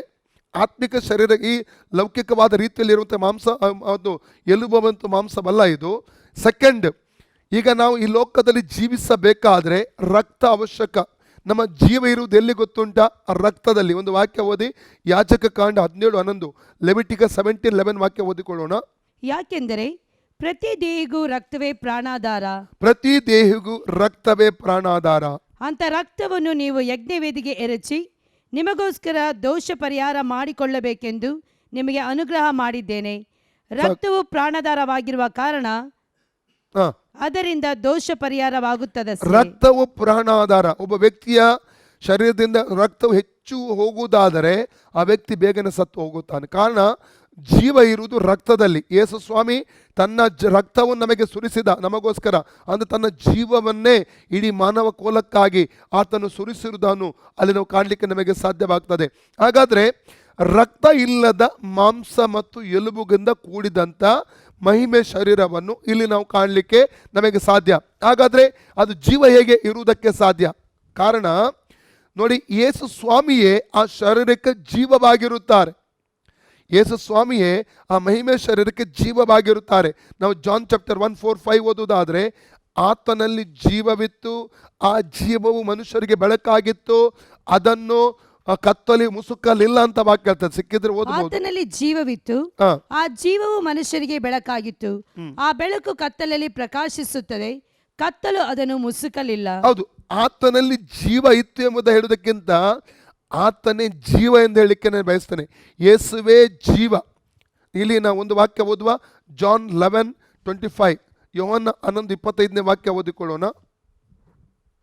ನಾನೇ ಪುನರುತ್ಥಾನವು ಜೀವವೂ ಆಗಿದ್ದೇನೆ. ನಾನೇ ಪುನರುತ್ಥಾನವು ಜೀವ. ಯೇಸು ಸ್ವಾಮಿ ಜೀವ ಆಗಿದ್ದಾನೆ. ಜಾನ್ 14:6, ಯೋಹನ್ನ 14:6 ಹೇಳ್ತದೆ, ನಾನೇ ಸತ್ಯ, ನಾನೇ ಮಾರ್ಗ, ನಾನೇ ಜೀವವು, ನನ್ನ ಹೊರತು ತಂದೆ ಬಳಿಗೆ ಯಾರು ಹೋಗಲಾರರು. ಯೇಸುವೇ ನಮಗೆ ಪುನರುತ್ಥಾನ ಶರೀರಕ್ಕೆ ಜೀವವಾಗಿರ್ತಾನೆ. ಇನ್ನೊಂದು ವಾಕ್ಯ ಓದಿ, ಕೊಲೊಸ್ಸೆ ಚಾಪ್ಟರ್ 3:2-3 ವಾಕ್ಯ ಓದಿಕೊಳ್ಳೋಣ. ಕೊಲೊಸ್ಸೆ 3:2 ಮತ್ತು 3ನೇ ವಾಕ್ಯ. ಮೇಲಿರುವವುಗಳ ಮೇಲೆ ಮನಸ್ಸಿಡಿರಿ, ಭೂ ಸಂಬಂಧವಾದವುಗಳ ಮೇಲೆ ಇಡಬೇಡಿರಿ. ಯಾಕೆಂದರೆ ನೀವು ಸತ್ತಿರಲ್ಲ, ನಿಮ್ಮ ಜೀವವು ಕ್ರಿಸ್ತನೊಂದಿಗೆ ದೇವರಲ್ಲಿ ಮರೆಯಾಗಿ ನಿಮ್ಮ ಜೀವವು ಕ್ರಿಸ್ತನೊಂದಿಗೆ ದೇವರಲ್ಲಿ ಮರೆಯಾಗಿಡಲ್ಪಟ್ಟಿದೆ. ಅಲ್ಲಲಿಯ, ನಮ್ಮ ಜೀವ ಕ್ರಿಸ್ತನೊಂದಿಗೆ, ದೇವರು ಕವರ್ ಮಾಡಿದ್ದ ನಮ್ಮನ್ನು ದೇವರೊಂದಿಗೆ ಕ್ರಿಸ್ತನಲ್ಲಿ ಮರೆಯಾಗಲ್ಪಟ್ಟದೆ. ನಮಗೆ ಜೀವವಾಗಿರುವ ಕ್ರಿಸ್ತನು, ನಮಗೆ ಜೀವವಾಗಿರುವ ಕ್ರಿಸ್ತನು ಪ್ರತ್ಯಕ್ಷನಾಗುವಾಗ, ಎಲ್ಲರೂ ಹೇಳಿ, ನನಗೆ ಜೀವವಾಗಿರುವ ಕ್ರಿಸ್ತನು. Praise God. ಯೇಸುವೇ ನನ್ನ ಜೀವ, ಯೇಸುವೇ ನನ್ನ ಜೀವ. Praise God. ಪುನರುತ್ಥಾನ ಶರೀರಕ್ಕೂ ಕೂಡ ಆತನೇ ಜೀವವಾಗಿರುತ್ತಾನೆ. ನಾವು ರೆವಲ್ಯೂಷನ್ 21 ಓದುವುದಾದರೆ, ನಿತ್ಯತೆಯಲ್ಲಿ ಹೊಸ ಭೂಮಿ ಹೊಸ ಆಕಾಶದಲ್ಲಿರುವಂಥ ಪ್ರತ್ಯೇಕತೆಯನ್ನು ಗೊತ್ತುಂಟ. ರೆವಲ್ಯೂಷನ್ 21:22, ಪ್ರಕಟಣೆ 21:22 ಹೇಳ್ತದೆ, ಅಲ್ಲಿ ದೇವಾಲಯ ಇಲ್ಲ ಅಂತ, ಟೆಂಪಲ್ ಇರುವುದಿಲ್ಲ, ಆಲಯ ಇರುವುದಿಲ್ಲ. ಕಾರಣ ಏನು ಗೊತ್ತು? ಆತನೇ ಆಲಯ. ಓದಿ, ಸಿಕ್ಕಿದ್ರೆ ಓದಿ. ಪಟ್ಟಣದಲ್ಲಿ ನಾನು ದೇವಾಲಯವನ್ನು ಕಾಣಲಿಲ್ಲ, ಯಾಕಂದರೆ ಸರ್ವಶಕ್ತನಾದ ದೇವರಾಗಿರುವ ಕರ್ತನು, ಯಜ್ಞದ ಕುರಿಯಾದಾತನು ಅದರ ದೇವಾಲಯವಾಗಿದ್ದಾನೆ. ಆತನೇ ದೇವರೇ. ಮಾತ್ರವಲ್ಲ, ಸೂರ್ಯ ಮತ್ತು ಚಂದ್ರ ಕೂಡ ಇಲ್ಲ ಅಂತ. 22ನೇ ವಾಕ್ಯ ಓದಿ, 22 ವರ್ಸ್. ಪಟ್ಟಣಕ್ಕೆ ಬೆಳಕನ್ನು ಕೊಡುವುದಕ್ಕಾಗಿ ಸೂರ್ಯನಾಗಲಿ ಚಂದ್ರನಾಗಲಿ ಬೇಕಾಗಿಲ್ಲ. ಪಟ್ಟಣದಲ್ಲಿ ಬೆಳಕನ್ನು ಕೊಡುವುದಕ್ಕಾಗಲಿ ಸೂರ್ಯನಾಗಲಿ ಚಂದ್ರನಾಗಲಿ ಸಿಗಲಿಲ್ಲ. ಅದಕ್ಕೆ ದೇವರ ಪ್ರಭಾವವೇ ಬೆಳಕನ್ನು ಕೊಟ್ಟಿತು. ಅದಕ್ಕೆ ದೇವರ ಪ್ರಭಾವವೇ ಬೆಳಕನ್ನು ಕೊಟ್ಟಿತು. ನೋಡಿ, ಅಲ್ಲಿ ಸೂರ್ಯ ಚಂದ್ರ ಇರುವುದಿಲ್ಲ, ದೇವರೇ ಬೆಳಕು. ಆಲಯ ಇಲ್ಲ, ದೇವರೇ ಆಲಯ. ಅದೇ ರೀತಿಯಲ್ಲಿ ಈ ಮಹಿಮೆಯ ಶರೀರಕ್ಕೆ ಯೇಸುವೇ ಜೀವವಾಗಿರುತ್ತಾನೆ. ಇವತ್ತು ನಮಗೆ ಜೀವ ಯೇಸುವೆ. ಇವತ್ತಿಗೂ ಈ ನಮ್ಮ ಬಾರ್ನ್ ಅಗೇನ್ ಆತ್ಮಕ್ಕೆ ಯೇಸುವೆ ಜೀವವಾಗಿದ್ದಾನೆ. ಆ ಜೀವನ ಹೊಂದಿಕೊಂಡಿದ್ದೇವೆ. ಅದಕ್ಕೆ ಹಿಬ್ರುವಲ್ಲಿ ಝೋಯೆ ಎಂಬುದಾಗಿ ಹೇಳ್ತಾರೆ. ಝೋಯೆ ಎಂದರೆ ದೇವರ ಜೀವ. ಝೋಯೆ ಎಂದರೆ ದೇವರ ಜೀವ. ನಾವು ರಕ್ಷಣೆ ಹೊಂದುವಾಗ ದೇವರ ಜೀವನ ಆತ್ಮದಲ್ಲಿ ಹೊಂದಿಕೊಂಡದ್ರಿಂದ ಆತ್ಮ ಪುನಃ ಜೀವ ಹೊಂದಿದೆ ಪ್ರಿಯರೇ. ಹಾಗಾದರೆ ಪುನರುತ್ಥಾನ ಶರೀರಕ್ಕೆ, ಮಹಿಮೆ ಶರೀರಕ್ಕೆ ಜೀವ ಆಗಿರುವುದು ಯೇಸು ಸ್ವಾಮಿ ಆಗಿದ್ದಾನೆ. Praise God. ಓಕೆ, ನಾವು 8ನೇದಾಗಿ ಈ ಒಂದು ಮಹಿಮೆ ಶರೀರದ ಅಥವಾ ಪುನರುತ್ಥಾನ ಶರೀರದ ಒಂದು ಪ್ರತ್ಯೇಕತೆಯನ್ನು ನಾವು 8ನೇದಾಗಿ ನೋಡುವ. Luke chapter 24:40 verses. ಲೂಕ 24:40. ಇದನ್ನು ಹೇಳಿದ ಮೇಲೆ ಆತನು ತನ್ನ ಕೈಗಳನ್ನು ಕಾಲುಗಳನ್ನು ಅವರಿಗೆ ತೋರಿಸಿದನು. ಯಾಕೆಂದ್ರೆ ಕೈಗಳಲ್ಲಿ ಮೊಳೆಯ ಒಂದು ಗಾಯಗಳಿತ್ತು, ಕಾಲುಗಳಲ್ಲಿ ಮೊಳೆಯ ಗಾಯಗಳಿತ್ತು. ಅದಕ್ಕೆ ಕೈ ಕಾಲುಗಳನ್ನು ತೋರಿಸಿದ. ಇನ್ನೊಂದು ವಾಕ್ಯ ಓದಿ, ಜಾನ್ ಚಾಪ್ಟರ್ 20:27-28-29. ಯೋಹನ್ನ 20:27-28-29. ಆಮೇಲೆ ತೋಮನಿಗೆ, ನಿನ್ನ ಬೆರಳನ್ನು ಈ ಕಡೆ ಚಾಚಿ ನನ್ನ ಕೈಗಳನ್ನು ಮುಟ್ಟಿ ನೋಡು, ನಿನ್ನ ಕೈ ಚಾಚಿ ನನ್ನ ಪಕ್ಕೆಯಲ್ಲಿ ಹಾಕು, ನಂಬದವನಾಗಿರಬೇಡ, ನಂಬುವವನಾಗು ಎಂದು ಹೇಳಿ. ಹಾಗಾದ್ರೆ ಆ ಪುನರುತ್ಥಾನ ಹೊಂದಿದಂಥ ಶರೀರವನ್ನು, ಅಂದ್ರೆ ಮಹಿಮೆಯ ಶರೀರವನ್ನು ನಾವು ಪರಸ್ಪರ ಮುಟ್ಟಬಹುದು, ಸ್ಪರ್ಶಿಸಲಿಕ್ಕೆ ಸಾಧ್ಯ. ಅಲ್ಲಲ್ಲಿಯ ನಾವು ಮುಟ್ಲಿಕ್ಕೆ ನಮಗೆ ಆಗುತ್ತದೆ ಎಂಬುದಾಗಿ ವಾಕ್ಯ ಭಾಗದ ಮೂಲಕ ನಾವು ತಿಳಿದುಕೊಳ್ತೇವೆ. ಓಕೆ, ಒಂಬತ್ತನೇದಾಗಿ ಈ ಮಹಿಮೆ ಶರೀರದ ಪ್ರತ್ಯೇಕತೆ ಅಥವಾ ಈ ಪುನಃಸ್ಥಾನ ಶರೀರದ ಒಂದು ಪ್ರತ್ಯೇಕತೆ ಏನೆಂದರೆ ಲೂಕ 24:41-43, ಲೂಕ್ ಚಾಪ್ಟರ್ 24:41-43. ಆದರೆ ಅವರು ಸಂತೋಷ ಪಡದೆಸೆಯಿಂದ ಇನ್ನು ನಂಬದೆ ಆಶ್ಚರ್ಯ ಪಡುತ್ತಿರಲಾಗಿ ಆತನು ತಿನ್ನತಕ್ಕ ಪದಾರ್ಥವೇನಾದರೂ ಇಲ್ಲಿ ನಿಮಗುಂಟೋ ಎಂದು ಅವರನ್ನು ಕೇಳಲು ಅವರು ಸುಟ್ಟ ಮೀನಿನ ಒಂದು ತುಂಡನ್ನು ಆತನಿಗೆ ಕೊಟ್ಟರು. ಆತನು ತಕ್ಕೊಂಡು ಅವರ ಮುಂದೆ ತಿಂದನು. ತರುವಾಯ ಆತನು, ನಾನು ಇನ್ನೂ ನಿಮ್ಮ ಸಂಗಡ ಇದ್ದಾಗ ಇದೆಲ್ಲ ನಿಮಗೆ ತಿಳಿಸಲಿಲ್ಲವೇ? ನನ್ನ ವಿಷಯವಾಗಿ ಮೋಶೆ. ಇಲ್ಲಿ ಈ ಒಂದು ಪುನಃಸ್ಥಾನ ಶರೀರದಲ್ಲಿ ನಾವು ತಿನ್ನಬಹುದು, ಕುಡಿಯಬಹುದು, ತಿನ್ನಲಿಕ್ಕೆ ಆಗುತ್ತದೆ, ಕುಡಿಲಿಕ್ಕೆ ಆಗುತ್ತದೆ, ಆಹಾರವನ್ನು ಸೇವಿಸಬಹುದು ಎಂಬುದಾಗಿ ಇಲ್ಲಿ ನಾವು ತಿಳಿದುಕೊಳ್ಳೋದಕ್ಕೆ ಸಾಧ್ಯ. ಯಾಕಂದರೆ ಮತ್ತಾಯನ ಸುವಾರ್ತೆ 8-11 ವಾಕ್ಯ ಅದು ಕೂಡ ಅದು ನೆರವೇರಬೇಕು. ಯಾವಾಗ 1000 ವರ್ಷದ ಆಳ್ವಿಕೆಯ ಸಮಯದಲ್ಲಿ ಪೂರ್ವ ಪಶ್ಚಿಮ ಉತ್ತರ ದಕ್ಷಿಣದಿಂದ ಜನರು ಬಂದು ಅಬ್ರಾಮ್, ಈಸಾಕ್, ಯಾಕೋಬರ ಜೊತೆಯಲ್ಲಿ ಊಟಕ್ಕೆ ಕುಳಿತುಕೊಳ್ತಾರೆ ಎಂಬುದಾಗಿ ವಾಕ್ಯ ಭಾಗದಲ್ಲಿ ಓದ್ತೇವೆ. ಅದು ಕೂಡ ಅಲ್ಲಿ ವಾಕ್ಯವು 1000 ವರ್ಷದ ಆಳ್ವಿಕೆಯಲ್ಲಿ ಅದು ನೆರವೇರ್ತದೆ ಎಂಬುದಾಗಿ ಅಲ್ಲಿ ನಾವು ಕಾಣ್ತೇವೆ ಪ್ರಿಯರೇ. ಓಕೆ, 10ನೇದಾಗಿ ಪುನಃಸ್ಥಾನ ಶರೀರದ ಒಂದು ಪ್ರತ್ಯೇಕತೆ ಇಲ್ಲಿ ನಾವು ನೋಡ್ತೇವೆ. ಅದು ಪ್ರಕೃತಿತವಾದ ಶರೀರ. ಪ್ರಕೃತಿತವಾದ ಅಂದರೆ ಬಾಗಿಲು ಮುಚ್ಚಿದ್ರೂ ಕೂಡ ಗೋಡೆಯ ಆಚೆ ಪಾಸಾಗಿ ಬರ್ತದೆ. ಬಾಗಿಲಿಂದ ಮುಚ್ಚಿದ್ರೂ ಕೂಡ ಒಳಗಡೆ ಬರ್ಬೋದು, ಹೊರಗಡೆ ಹೋಗಬಹುದು. ಈಗ ನಮಗೆ ಈ ಮಾಂಸಿಕ ಶರೀರ ಇರುವ ನಿಮಿತ್ತ ಬಾಗಿಲು ತೆರೆದು ನಮಗೆ ಹೊರಗಡೆ ಹೋಗಬೇಕಾಗ್ತಾ ಇರ್ತದೆ. ಆದರೆ ಮಹಿಮೆ ಶರೀರದ ಪ್ರತ್ಯೇಕತೆ ಬಾಗಿಲು ಮುಚ್ಚಿದ್ರೂ ಒಳಗೆ ಹೊರಗೆ ಹೋಗ್ಲಿಕ್ಕೆ ಸಾಧ್ಯ. ಜಾನ್ ಚಾಪ್ಟರ್ 20:19 ವಾಕ್ಯ ಓದಿ. ಯೋಹನ 20:19. ಅದೇ ದಿವಸ ಅಂದರೆ ವಾರದ ಮೊದಲನೇ ದಿವಸದ ಸಂಜೆಯಲ್ಲಿ ಶಿಷ್ಯರು ಯಹೂದ್ಯರ ಭಯದಿಂದ ತಾವು ಇದ್ದ ಮನೆಯ ಬಾಗಿಲುಗಳನ್ನು ಮುಚ್ಚಿಕೊಂಡಿರಲು ಯೇಸು ಬಂದು ನಡುವೆ ನಿಂತು ನಿಮಗೆ ಸಮಾಧಾನವಾಗಲಿ ಅಂದನು. ನೋಡಿ, ಯೇಸು ಸ್ವಾಮಿ ಅವರು ಬಾಗಿಲು ಮುಚ್ಚಿ ನಿಂತಿದ್ರು ಕೂಡ ಅವರ ಮಧ್ಯದಲ್ಲಿ ಬಂದು ನಿಲ್ಲುವಂಥದ್ದನ್ನು ಅಲ್ಲಿ ಕಾಣ್ತಾ ಇದ್ದೇವೆ. Praise God. ಇನ್ನೊಂದು ವಾಕ್ಯ ಓದಿ, ಅದೇ ಅಧ್ಯಾಯದಲ್ಲಿ 26ನೇ ವಾಕ್ಯ, ಜಾನ್ 19:26. 8 ದಿವಸಗಳಾದ ಮೇಲೆ ಆತನ ಶಿಷ್ಯರು ತಿರುಗಿ ಒಳಗಿದ್ದಾಗ ತೋಮನ ಅವರ ಸಂಗಡ ಇದ್ದನು. ಬಾಗಿಲುಗಳು ಮುಚ್ಚಿದವು. ಆಗ ಯೇಸು ಬಂದು ನಡುವೆ ನಿಂತು ನಿಮಗೆ ಸಮಾಧಾನವಾಗಲಿ ಅಂದನು. ಆಮೇನ್. ನೋಡಿ, ಬಾಗಿಲು ಮುಚ್ಚಲ್ಪಟ್ಟಿದ್ರು ಯೇಸು ಸ್ವಾಮಿ ಮಹಿಮೆ ಶರೀರದೊಂದಿಗೆ ಅವರ ಮಧ್ಯದಲ್ಲಿ ಬಂದು ಅಲ್ಲಿ ನಿಲ್ಲುವಂಥದ್ದು ಕಾಣ್ತೇವೆ. ಅದರ ಅರ್ಥ ಇದು ಪ್ರಕೃತಿತವಾದ ಒಂದು ಶರೀರ. ಅಂದರೆ ಬಾಗಿಲು ಮುಚ್ಚಿದ್ರು ನಾವು ಒಳಗಡೆ ಬರ್ಬೋದು, ಹೊರಗಡೆ ಹೋಗ್ತಾ ಇರ್ಬೋದು ಎಂಬುದಾಗಿ ಇದರಿಂದ ನಾವು ತಿಳಿದುಕೊಳ್ಳತಕ್ಕದ್ದು. 11ನೇದಾಗಿ ಇದರ ಪ್ರತ್ಯೇಕತೆ 1 ಕೊರಿಂಥ 15:42, 1 ಕೊರಿಂಥ 15:42 ವಾಕ್ಯದಲ್ಲಿ ನಾವು ನೋಡ್ತಾ ಇದು ನಿರ್ಲಯವಾದ ಶರೀರ. ಓದಿ. ಸತ್ತವರಿಗಾಗುವ ಪುನರುತ್ಥಾನವು ಅದೇ ಪ್ರಕಾರವಾಗಿರುವುದು. ದೇಹವು ಲಯಾವಸ್ಥೆಯಲ್ಲಿ ಬಿತ್ತಲ್ಪಡುತ್ತದೆ, ನಿರ್ಲಯಾವಸ್ಥೆಯಲ್ಲಿ ಎದ್ದು ಬರುವುದು. ಆಮೇಲೆ ನಿರ್ಲಯ, ಇದು ನಾವು ಹೀಗೆ ಇರುವಂಥ ಶರೀರ, ಮಾಂಸಿಕ ಶರೀರ, ಇದು ಲಯವಾಗುವಂಥ ಶರೀರ. ಇದು ಮಣ್ಣಿಗೆ ಮಣ್ಣಾಗಿ ಹೋಗುವಂಥ ಒಂದು ಶರೀರವಾಗಿದೆ. ಇದು ಮಣ್ಣಿಂದ ಬಂದಂಥ ಒಂದು ಶರೀರ. ಇದು ನಾವು ಮಣ್ಣು ಮಾಡುವಾಗ ನಮ್ಮನ್ನು ಸತ್ತ ನಂತರ ಇದು ಮಣ್ಣಾಗಿ ಹೋಗುವಂಥ ಶರೀರ. ಆದರೆ ನಾವು ಪುನರ್ಸ್ಥಾನದ ನಂತರ ಹೊಂದುವಂಥ ಒಂದು ಶರೀರ, ಮಹಿಮೆಯ ಶರೀರ, ಅದು ನಿರ್ಲಯವಾಗುವಂಥ ಶರೀರ. ನಂತರ ಅದು ಕರಪ್ಟ್ ಆಗಲ್ಲ. ಅದು ನಂತರ ಅದು ನಾಶವಾಗುವಂಥದ್ದು ಶರೀರವಲ್ಲ, ಅದು ಪರ್ಮನೆಂಟ್ ಶರೀರ, ಅದು ಶಾಶ್ವತವಾದ ಒಂದು ಶರೀರ ಎಂಬುದಾಗಿ ನಾವು ತಿಳಿದುಕೊಳ್ಳತಕ್ಕದ್ದು. ಈ ಪುನರ್ಸ್ಥಾನ ಶರೀರಕ್ಕೆ ಕೆಲವು ಹೆಸರುಗಳು ಕೊಡಲ್ಪಟ್ಟಿದೆ. ಈ ಪುನರ್ಸ್ಥಾನ ಶರೀರ ಕೊಡಲ್ಪಟ್ಟಂಥ ಒಂದು ಹೆಸರುಗಳ ಕುರಿತಾಗಿ ನಾವು ಸ್ವಲ್ಪ ಸಮಯ ಈ ಸಮಯದಲ್ಲಿ ನಾವು ಧ್ಯಾನ ಮಾಡೋಣ ಪ್ರಿಯರೇ. 1ನೇದಾಗಿ ರೋಮಪುರದ ಪತ್ರಿಕೆ 8ನೇ ಅಧ್ಯಾಯ 23ನೇ ವಚನ, ರೋಮನ್ಸ್ ಚಾಪ್ಟರ್ 8:23. ಅಂದರೆ ಪದವಿ ಪುತ್ರರ. ಇದು ಮಾತ್ರವಲ್ಲದೆ ಪ್ರಥಮ ಫಲವಾಗಿರುವ ಪವಿತ್ರಾತ್ಮ ವರವನ್ನು ಹೊಂದಿದ ನಾವಾದರೂ ದೇವಪುತ್ರರ ಪದವಿಯನ್ನು, ಅಂದರೆ ದೇಹಕ್ಕೆ ಬರಬೇಕಾದ ವಿಮೋಚನೆಯನ್ನು ಎದುರು ನೋಡುತ್ತಾ ನಮ್ಮೊಳಗೆ ನರಳುತ್ತೇವೆ. ಆಮೆನ್. ವಿಮೋಚನೆಗೊಂಡ ದೇವಪುತ್ರರ ಒಂದು ಮಹಿಮೆಯ ಶರೀರ ಎಂಬುದಾಗಿ ಇದಕ್ಕೆ ಹೇಳುತ್ತಾರೆ. ವಿಮೋಚನೆಗೊಂಡ ಹಲಲಿಯ ದೇವಪುತ್ರರ ಮಹಿಮೆಯ ಶರೀರ, ಈ ಶರೀರಕ್ಕಿರುವಂಥ ಮೊದಲ ಹೆಸರು ರೋಮನ್ಸ್ ಚಾಪ್ಟರ್ 8:23, ರೋಮ 8:23 ವಾಕ್ಯದ ಆಧಾರದಲ್ಲಿ. 2ನೇದಾಗಿ 1 ಕೊರಿಂಥ ಚಾಪ್ಟರ್ 15:42, ಇದು ಲಯವಿಲ್ಲದ ಶರೀರ, ನಿರ್ಲಯವಾದಂಥ. ಈಗ ತಾನೇ ಆ ವಾಕ್ಯ ಓದಿದ್ದೇವೆ, ನಾವು ಪುನಃ ಓದುವ. ಸತ್ತವರಿಗಾಗುವ ಪುನರುತ್ಥಾನವು ಅದೇ ಪ್ರಕಾರವಾಗಿರುವುದು. ದೇಹವು ಲಯಾವಸ್ಥೆಯಲ್ಲಿ ಬಿತ್ತಲ್ಪಡುತ್ತದೆ, ನಿರ್ಲಯಾವಸ್ಥೆಯಲ್ಲಿ ಎದ್ದು ಬರುವುದು. ಬಸ್ ಇದರ ಎರಡನೇ ಹೆಸರು ಏನಾಗಿದೆ? ನಿರ್ಲಯವಾಗುವ, ಅಂದ್ರೆ ನಿರ್ಲಯ ಶರೀರ, ಅಂದ್ರೆ ಲಯವಾಗದ ಒಂದು ಶರೀರ, ನಿರ್ಲಯ ಶರೀರ ಎಂಬುದಾಗಿ ಈ ಮಹಿಮೆ ಶರೀರಕ್ಕಿರುವಂಥ ಎರಡನೇ ಹೆಸರಾಗಿದೆ. ಮೂರನೇ ಹೆಸರನ್ನು ನೋಡುವ 1 Corinthians 15 43, 1 Corinthians 15 ವಾಕ್ಯದಲ್ಲಿ ಎರಡು ಹೆಸರು ಉಂಟು. ಅದರಲ್ಲಿ ಮಹಿಮೆಯ ಶರೀರ ಮೂರನೇದಾಗಿ, ನಾಲ್ಕನೇದಾಗಿ ಏನಂತಾರೆ ಬಲವುಳ್ಳ ಶರೀರ, ಎರಡು ಹೆಸರು ಕೊಡಲ್ಪಟ್ಟು. ಓದಿ 43 ವಾಕ್ಯ. ಹೀನಾವಸ್ಥೆಯಲ್ಲಿ ಬಿತ್ತಲ್ಪಡುತ್ತದೆ, ಮಹಿಮೆಯಲ್ಲಿ ಎದ್ದು ಬರುವುದು. ಮಹಿಮೆ ಶರೀರ ಮೂರನೇದಾಗಿ ಏನ್ ಹೆಸರು? ಮಹಿಮೆ ಶರೀರ. ಮುಂದೆ ಓದಿ 4ನೇದಾಗಿ. ಬಲಾವಸ್ಥೆಯಲ್ಲಿ ಬಿತ್ತಲ್ಪಡುತ್ತದೆ, ಬಲಾವಸ್ಥೆಯಲ್ಲಿ ಎದ್ದು ಬರುವುದು. 4ನೇದಾಗಿ ಬಲವುಳ್ಳ ಶರೀರ. ಈಗಿರುವಂತ ಮಾಂಸಿಕ ಶರೀರ ಬಲವಾದ ಶರೀರ ಅಲ್ಲ ಅದು, ಆದರೆ ಆ ಶರೀರ ಬಲವುಳ್ಳ ಶರೀರವಾಗಿರುತ್ತದೆ ಎಂಬುದಾಗಿ ಅಲ್ಲಿ ನಾವು ಕಾಣಲಿಕ್ಕೆ ನಮಗೆ ಸಾಧ್ಯ. 5ನೇದಾಗಿ 44ನೇ ವಾಕ್ಯದಲ್ಲಿ ಆತ್ಮಿಕ ಶರೀರ.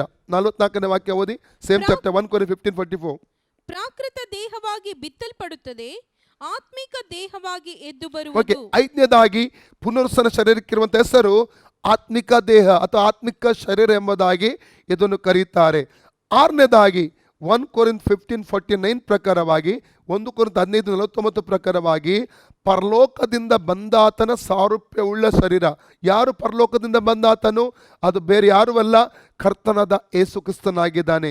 ಪರಲೋಕದಿಂದ ಬಂದಾತನ ಶರೀರ ಎಂಬುದಾಗಿ ಇದನ್ನು ಕರೀತಾರೆ. ಓದಿ ಆ ವಾಕ್ಯವನ್ನು. ನಾವು ಮಣ್ಣಿನಿಂದ ಹುಟ್ಟಿದವನ ಸ್ವಾರೂಪ್ಯವನ್ನು ಧರಿಸಿಕೊಂಡಿರುವ ಪ್ರಕಾರ ಪರಲೋಕದಿಂದ ಬಂದಾತನ ಸ್ವಾರೂಪ್ಯವನ್ನು ಧರಿಸಿಕೊಳ್ಳಬೇಕು. ಆಮೇನ್. ಪರಲೋಕದಿಂದ ಬಂದಾತನ ಸ್ವಾರೂಪ್ಯವುಳ್ಳ ಶರೀರ. 7ನೇದಾಗಿ 1 Corinthians 15:53 ಅಮರತ್ವವುಳ್ಳ ಶರೀರ. 1 Corinthians 15:53 ವಾಕ್ಯದಲ್ಲಿ ಓದ್ತೇವೆ, ಅಮರತ್ವವುಳ್ಳ ಶರೀರ ಎಂಬುದಾಗಿ ಅದನ್ನು ಕರೀತಾರೆ. ಓದಿ. ಲಯವಾಗುವ ಈ ದೇಹವು ನಿರ್ಲಯತ್ವವನ್ನು ಧರಿಸಿಕೊಳ್ಳುವುದು. ಲಯ ಅಂದ್ರೆ ಪುನಃ ಓದಿ 53ನೇ ವಾಕ್ಯ. ಲಯವಾಗುವ ಈ ದೇಹವು ನಿರ್ಲಯತ್ವವನ್ನು ಧರಿಸಿಕೊಳ್ಳುವುದು, ಮರಣಾಧೀನವಾಗಿರುವ ಈ ದೇಹವು ಅಮರತ್ವವನ್ನು ಧರಿಸಿಕೊಳ್ಳುವುದು. ಅಮರತ್ವವುಳ್ಳ ಶರೀರ, ಇದಕ್ಕೇನು ಹೇಳ್ತಾರೆ? ಅಮರತ್ವವುಳ್ಳ ಶರೀರ ಎಂಬುದಾಗಿ ಇದಕ್ಕೆ ಹೇಳುತ್ತಾರೆ. 7ನೇದಾಗಿ. 8ನೇದಾಗಿ ನಾವು ಅಮರ ಅಂದ್ರೆ ಅದು ಪರ್ಮನೆಂಟ್, ಯಾವಾಗಲೂ ಇರುವಂತ ಒಂದು ಶರೀರ ನಮಗೆ ಅರ್ಥ. 8ನೇದಾಗಿ ನಾವು ನೋಡುವ 2 Corinthians chapter 5:1, 2 Corinthians 5:1 ವಾಕ್ಯ, 2 Corinthians 5:1 ವಾಕ್ಯ. ಕೈಯಿಂದ ಕಟ್ಟದಂತ ಗುಡಾರ. ಓದಿ. ಭೂಮಿಯ ಮೇಲಿರುವ ನಮ್ಮ ಮನೆಯು ಅಂದರೆ ನಮ್ಮ ದೇಹವೆಂಬ ಗುಡಾರವು ಕಿತ್ತು ಹಾಕಲ್ಪಟ್ಟರು, ದೇವರಿಂದ ಉಂಟಾದ ಒಂದು ಕಟ್ಟಡವು ಪರಲೋಕದಲ್ಲಿ ನಮಗುಂಟೆಂದು ಬಲ್ಲೆವು. ಇದು ಅಂದ್ರೆ ಈ ಮನೆ ಅಂದ್ರೆ ಶರೀರ ಎಂಬ ಮನೆ, ಈಗ ಇರುವಂತ ಮಾಂಸಿಕ ಶರೀರ ಇದು ಕಿತ್ತು ಹಾಕಲ್ಪಡುತ್ತದೆ. ಯಾವಾಗ? ಪ್ರಾಣ ಹೋಗುವಾಗ ಕಿತ್ತು ಹಾಕಲ್ಪಡುತ್ತದೆ. ಆದ ದೇವರಿಂದ ಉಂಟಾದ ಒಂದು ಪರಲೋಕದ ಒಂದು ಗುಡಾರ. 1ನೇ ವಾಕ್ಯ ಪುನಃ ಓದಿ. ಭೂಮಿಯ ಮೇಲಿರುವ ನಮ್ಮ ಮನೆಯು ಅಂದರೆ ನಮ್ಮ ದೇಹವೆಂಬ ಗುಡಾರವು ಕಿತ್ತು ಹಾಕಲ್ಪಟ್ಟರು, ದೇವರಿಂದ ಉಂಟಾದ ಒಂದು ಕಟ್ಟಡವು, ದೇವರಿಂದ ಉಂಟಾದ ಕಟ್ಟಡ ಪರಲೋಕದಲ್ಲಿ ನಮಗುಂಟೆಂದು ಬಲ್ಲೆವು. 8ನೇದಾಗಿ ದೇವರಿಂದ ಉಂಟಾದ ಕಟ್ಟಡ ಎಂಬುದಾಗಿ ಈ ಮಹಿಮೆ ಶರೀರಕ್ಕಿರುವಂತ 8ನೇ ಹೆಸರಾಗಿದೆ. ಓಕೆ, ಅದೇ ವಾಕ್ಯ ಕಂಟಿನ್ಯೂ ಮಾಡಿ. 9ನೇದಾಗಿ ಅದು ಕೈಯಿಂದ ಕಟ್ಟಿದ ಮನೆಯಾಗಿರದೆ ನಿತ್ಯವಾಗಿರುವಂತದ್ದಾಗಿದೆ. ಓಕೆ. 9ನೇದಾಗಿ ಕೈಯಿಂದ ಕಟ್ಟಿದಂತ ಗುಡಾರವಲ್ಲ, ಅದು ನಿತ್ಯವಾದ ಗುಡಾರವಾಗಿದೆ. ನಿತ್ಯವಾದ ಗುಡಾರ ಯಾವುದು? ಪುನರುತ್ಥಾನ ಹೊಂದಿದಂಥ ಶರೀರ ಅಥವಾ ಮಹಿಮೆ ಶರೀರಕ್ಕಿರುವಂಥ 9ನೇ ಹೆಸರು ನಿತ್ಯವಾಗಿರುವಂಥ ಒಂದು ಗುಡಾರ ಎಂಬುದಾಗಿ ಅದಕ್ಕೆ ಹೆಸರು. 10ನೇದಾಗಿ 2 Corinthians chapter 5, 2 Corinthians 5ನೇ ಅಧ್ಯಾಯದ 2 ಮತ್ತು 3ನೇ ವಾಕ್ಯದಲ್ಲಿ ಅದು ಏನ್ ಹೇಳ್ತಾರೆ? ಎಂದೆಂದಿಗೂ ಇರುವಂತ ನಿವಾಸ ಅಥವಾ ಪರಲೋಕದ ನಿವಾಸ. ಓದಿ. ನಾವು ಈಗಿನ ದೇಹದಲ್ಲಿರುವವರೆಗೂ ನರಳುತ್ತೇವೆ, ಪರಲೋಕದಿಂದ ದೊರಕುವ ನಮ್ಮ ನಿವಾಸವನ್ನು ನಾವು ದೇಹದ ಮೇಲೆ ಧರಿಸಿಕೊಳ್ಳಬೇಕೆಂದು ಅಪೇಕ್ಷೆ. ಪರಲೋಕದ ನಿವಾಸ, ಅದಕ್ಕೆ ಏನ್ ಹೇಳ್ತಾರೆ? ಪರಲೋಕದ ನಿವಾಸ. ಇದು ಭೂಲೋಕದ ನಿವಾಸ. ಈ ನಮ್ಮ ಮಾಂಸೀಯ ಶರೀರ ಉಂಟಲ್ಲ, ಎಲುಬುಗಳಿಂದ ಮಾಂಸ ರಕ್ತ ತುಂಬಿದಂಥದ್ದು, ಇದು ಭೂಲೋಕದ ನಿವಾಸ. ನಾವು ಪುನರುತ್ಥಾನ ಹೊಂದಿದ ಕೂಡಲೇ ಹೊಂದುವಂತ ಆ ಶರೀರ, ಮಹಿಮೆ ಶರೀರ, ಅದು ಪರಲೋಕದ ನಿವಾಸ. ಅದಕ್ಕೆ ಕೊಡಲ್ಪಟ್ಟದ 10ನೇ ಹೆಸರು ಪರಲೋಕದ ನಿವಾಸ ಎಂಬುದಾಗಿದೆ ಪ್ರಿಯರೇ. ಹಾಗಾದ್ರೆ 10 ವಿಧವಾದ ಹೆಸರುಗಳು, ಅಂದ್ರೆ ಪುನರುತ್ಥಾನ ಹೊಂದಿದಂಥ ಅಥವಾ ಮಹಿಮೆ ಶರೀರಕ್ಕಿರುವ 10 ಹೆಸರುಗಳನ್ನು ಈಗಾಗಲೇ ನಾವು ಧ್ಯಾನ ಮಾಡಿದ್ದೇವೆ. ಹಾಗಾದ್ರೆ ಪುನರುತ್ಥಾನಕ್ಕೂ ಕೂಡ ಕೆಲವೊಂದು ಹೆಸರು ಕೊಡಲ್ಪಟ್ಟಿದೆ. ಪುನರುತ್ಥಾನಕ್ಕೂ ಕೂಡ ಈಗ ನೋಡಿದ್ದು ಪುನರುತ್ಥಾನ ಶರೀರದ ಹೆಸರುಗಳು. ಈ ಪುನರುತ್ಥಾನಕ್ಕಿರುವಂಥ ಹೆಸರುಗಳನ್ನು ಕೂಡ ನಾವು ಧ್ಯಾನ ಮಾಡೋಣ ಪ್ರಿಯರೇ. ಒಂದನೇದಾಗಿ ಲೂಕ 14:1, ಲೂಕ್ ಚಾಪ್ಟರ್ 14:14, ಲೂಕ್ ಚಾಪ್ಟರ್ 14:14, ಲೂಕ 14:14. ಅವರು ನಿಮಗೆ ಮುಯ್ಯಿಗೆ ಮುಯ್ಯಿ ಮಾಡುವುದಕ್ಕೆ ಏನು ಇಲ್ಲದವರಾಗಿದ್ದರೂ ನೀತಿವಂತನು ಜೀವಂತರಾಗಿ ಎದ್ದು ಬರುವಲ್ಲಿ ನಿನಗೆ ಮುಯ್ಯಿಗೆ ಮುಯ್ಯಾಗುವುದರಿಂದ ನೀನು ಧನ್ಯನಾಗುವೆ. ನೀತಿವಂತರು ಎದ್ದು ಬರುವಂತ ಪುನರುತ್ಥಾನ. Praise God. ಇದಕ್ಕೆ ಕೊಡಲ್ಪಟ್ಟ ಹೆಸರೇನು? ನೀತಿವಂತರು ಜೀವಿತರಾಗಿ ಎದ್ದು ಬರುವಂತ ಪುನರುತ್ಥಾನ. ಇದಕ್ಕಿರುವಂತ ಮೊದಲ ಹೆಸರಾಗಿದೆ. ಎರಡನೇ ಹೆಸರು ಜಾನ್ ಚಾಪ್ಟರ್ 5:29, ಯೋಹನ 5:29, ನೀತಿವಂತರ ಪುನರುತ್ಥಾನ. ಓದಿ. ಆತನ ಧ್ವನಿಯನ್ನು ಕೇಳಿ ಎದ್ದು ಹೊರಗೆ ಬರುವ ಕಾಲ ಬರುತ್ತದೆ. ಒಳ್ಳೆಯದನ್ನು ಮಾಡಿದವರಿಗೆ ಜೀವಕ್ಕಾಗಿ ಪುನರುತ್ಥಾನವಾಗುವುದು, ಕೆಟ್ಟದನ್ನು ನಡೆಸಿದವರಿಗೆ ತೀರ್ಪಿಗಾಗಿ ಪುನರುತ್ಥಾನವಾಗುವುದು. ಅಲ್ಲಲ್ಲಿಯ ಜೀವಕ್ಕಾಗಿ ಆಗುವಂತ ಜೀವದ ಪುನರುತ್ಥಾನ, ಜೀವಕ್ಕಾಗಿರುವ ಪುನರುತ್ಥಾನ. ಎರಡನೇ ಹೆಸರು ಜೀವಕ್ಕಾಗಿರುವ ಪುನರುತ್ಥಾನ. Praise God. ಎರಡನೇ ಹೆಸರು. ಮೂರನೇ ಹೆಸರು ಜಾನ್ 11:24 ಓದಿ. ಯೋಹನ 11:24, ಕಡೆ ದಿವಸದ ಓದಿ. ಜಾನ್ 11:24. ಸತ್ತವರಿಗೆ ಕಡೆ ದಿನದಲ್ಲಿ ಪುನರುತ್ಥಾನವಾಗುವಾಗ. ಕಡೆ ದಿವಸದ ಪುನರುತ್ಥಾನ. ಮೂರನೇ ಹೆಸರು ಏನಾಗಿದೆ ಇದಕ್ಕೆ? ಕಡೆ ದಿವಸದ ಪುನರುತ್ಥಾನ ಎಂಬುದಾಗಿ ಇದರ ಮೂರನೇ ಹೆಸರಾಗಿದೆ. ಪುನರುತ್ಥಾನಕ್ಕಿರುವಂಥ ಮೂರನೇ ಹೆಸರೆಂಬುದಾಗಿ ನಾವು ತಿಳಿದುಕೊಳ್ತೇವೆ. ನಾಲ್ಕನೇದಾಗಿ Acts chapter 23:6, Acts of apostle, ಅಪೊಸ್ತಲರ ಕೃತ್ಯ 23:6ನೇ ವಾಕ್ಯದಲ್ಲಿ ನಿರೀಕ್ಷೆಯ ಪುನರುತ್ಥಾನ. ಸಭೆಯವರಲ್ಲಿ ಒಂದು ಪಾಲು ಸದ್ದುಕಾಯರು ಒಂದು ಪಾಲು ಫರಿಸಾಯರು ಇರುವುದನ್ನು ಪೌಲನು ತಿಳಿದು, ಸಹೋದರರೇ, ನಾನು ಫರಿಸಾಯರ ಮಗನು, ಸತ್ತವರೆದ್ದು ಬರುವರು ಎಂಬ ನಿರೀಕ್ಷೆಯ ವಿಷಯವಾಗಿ ನನ್ನನ್ನು ವಿಚಾರಣೆ ಮಾಡುತ್ತಾರೆ ಎಂದು ಇಡೀ ಸಭೆಯವರಲ್ಲಿ ಕೂಗಿದನು. ಆಮೆನ್. ಸತ್ತವರು ಎದ್ದು ಬರುತ್ತಾರೆಂಬ ನಿರೀಕ್ಷೆಯ ವಿಷಯದಲ್ಲಿ. Praise God. ಹಾಗಾದ್ರೆ ಇದು ನಮ್ಮ ನಿರೀಕ್ಷೆಯ ಪುನರುತ್ಥಾನವಾಗಿದೆ ಪ್ರಿಯರೇ. ಹಲ್ಲೆಲೂಯ. ಈ ಲೋಕದಲ್ಲಿ ನಮಗಿರುವಂಥ ಶ್ರೇಷ್ಠವಾದಂಥ ಒಂದು ನಿರೀಕ್ಷೆಯಾಗಿದೆ ಈ ಪುನರುತ್ಥಾನದ ನಿರೀಕ್ಷೆ ಎಂಬುದಾಗಿ ನಾವು ತಿಳ್ಕೊಳ್ಳತಕ್ಕದ್ದು. 1 ಕೊರಿಂಥ 15:19 ಹೇಳ್ತದೆ, ಈ ಲೋಕದಲ್ಲಿ ಯೇಸು ಕ್ರಿಸ್ತನಲ್ಲಿ ನಿರೀಕ್ಷೆ ಇಟ್ಟುಕೊಂಡದ್ದೇ ಹೊರತು ಮತ್ತೇನು ಇಲ್ಲದಿದ್ದರೆ ಎಲ್ಲಾ ಮನುಷ್ಯ ನಿರ್ಭಾಗ್ಯಸ್ಥರಂತೆ. ಓದಿಯ ವಾಕ್ಯ ಸಿಕ್ಕಿದ್ರೆ, ನಾವು ಕ್ರಿಸ್ತನಲ್ಲಿ ನಿರೀಕ್ಷೆ ಇಟ್ಟುಕೊಂಡದ್ದೇ ಹೊರತು ಮತ್ತೇನು ಇಲ್ಲದಿದ್ದರೆ ಎಲ್ಲಾ ಮನುಷ್ಯರಲ್ಲಿಯೂ ನಿರ್ಭಾಗ್ಯರು. ನನಗೊಂದೇ ಒಂದು ಭರವಸೆ ನಿರೀಕ್ಷೆ ಇರುವಂಥದ್ದು, ಯೇಸು ಕ್ರಿಸ್ತನ ನಲ್ಲಿ ಇರುವಂಥದ್ದು. ಆತನ ಮರಣ, ಆತನ ಉಣಲ್ಪಡುವಿಕೆ ಮತ್ತು ಮುಖ್ಯವಾಗಿ ಆತನ ಪುನರುತ್ಥಾನದಲ್ಲಿರುವ ಆ ನಿರೀಕ್ಷೆ. ಅಲ್ಲಲಿಯ ಆತನು ಎದ್ದು ಬಂದದರಿಂದ ಯಾರು ಆತನ ನಂಬಿಕೆ ಇಡ್ತಾರೋ, ಆ ನಂಬಿಕೆ ಇಟ್ಟು ಸತ್ತು ಹೋಗ್ತಾರೆ ಈ ಲೋಕದಲ್ಲಿ, ಅವರು ಕೂಡ ಎದ್ದು ಬರುತ್ತಾರೆ. Praise God. ನಾವು ಎದ್ದು ಬರುತ್ತೇವೆ ಪ್ರಿಯರೇ. ಅಲ್ಲಲಿಯ ಹಾಗೆ ಕ್ರಿಸ್ತನೇ ನಮಗೆ ನಿರೀಕ್ಷೆ, ಆತನ ಪುನರುತ್ಥಾನವೇ ನಮಗೆ ನಿರೀಕ್ಷೆ ಈ ಲೋಕದಲ್ಲಿ ಎಂಬುದಾಗಿ ನಾವು ತಿಳಿದುಕೊಳ್ಳತಕ್ಕದ್ದು ಪ್ರಿಯರೇ. ಅದೇ ವಾಕ್ಯ ನಿರೀಕ್ಷೆಯಲ್ಲಿ 29ರಿಂದ, ಅದೇ 1 ಕೊರಿಂಥ 15ನೇ ಅಧ್ಯಾಯ 29ರಿಂದ 32 ವಾಕ್ಯ ಓದಿದೆ. 1 ಕೊರಿಂಥ ಚಾಪ್ಟರ್ 15:29-33 ವಾಕ್ಯವರೆಗೆ ಓದಿದ್ರೆ ಪೌಲನು ತನ್ನ ನಿರೀಕ್ಷೆ ಕುರಿತಾಗಿ ಹೇಳುವಂತ ಮಾತು ನೋಡ್ತೇವೆ. ಓದಿ. ಸತ್ತವರಿಗೆ ಪುನರುತ್ಥಾನವಿಲ್ಲವಾದರೆ, ಸತ್ತವರಿಗೆ ಪುನರುತ್ಥಾನ ಇಲ್ಲವಾದರೆ ಸತ್ತವರಿಗೋಸ್ಕರ ದೀಕ್ಷಾಸ್ನಾನ ಮಾಡಿಸಿಕೊಳ್ಳುವವರು. ಇದು ಇನ್ನೊಂದು ಸಬ್ಜೆಕ್ಟ್, ಈಗ ಇದನ್ನು ನಾನು ಬಿಡಿಸ್ಲಿಕ್ಕೆ ಆಗುವುದಿಲ್ಲ. ಟೋಟಲ್ 7 ವಿಧವಾದ ಪುನರುತ್ಥಾನಗಳು ಉಂಟು. ಅದರಲ್ಲಿ ಇದು ಒಂದು. ಇದು ಯಾವ ಪುನರುತ್ಥಾನ ಅಂದರೆ ಮೂಢತ್ವಕ್ಕಾಗಿ ಮೂಢತ್ವದ ಪುನರುತ್ಥಾನ ಅಂತ ಇದಕ್ಕೆ ಹೆಸರಿದೆ. 7 ದೀಕ್ಷಾಸ್ಥಾನಗಳಿಗೆ ಒಂದು ದೀಕ್ಷಾಸ್ಥಾನ ಮೂಢತ್ವದ ದೀಕ್ಷಾಸ್ಥಾನ ಅಂತ ಹೇಳ್ತಾರೆ.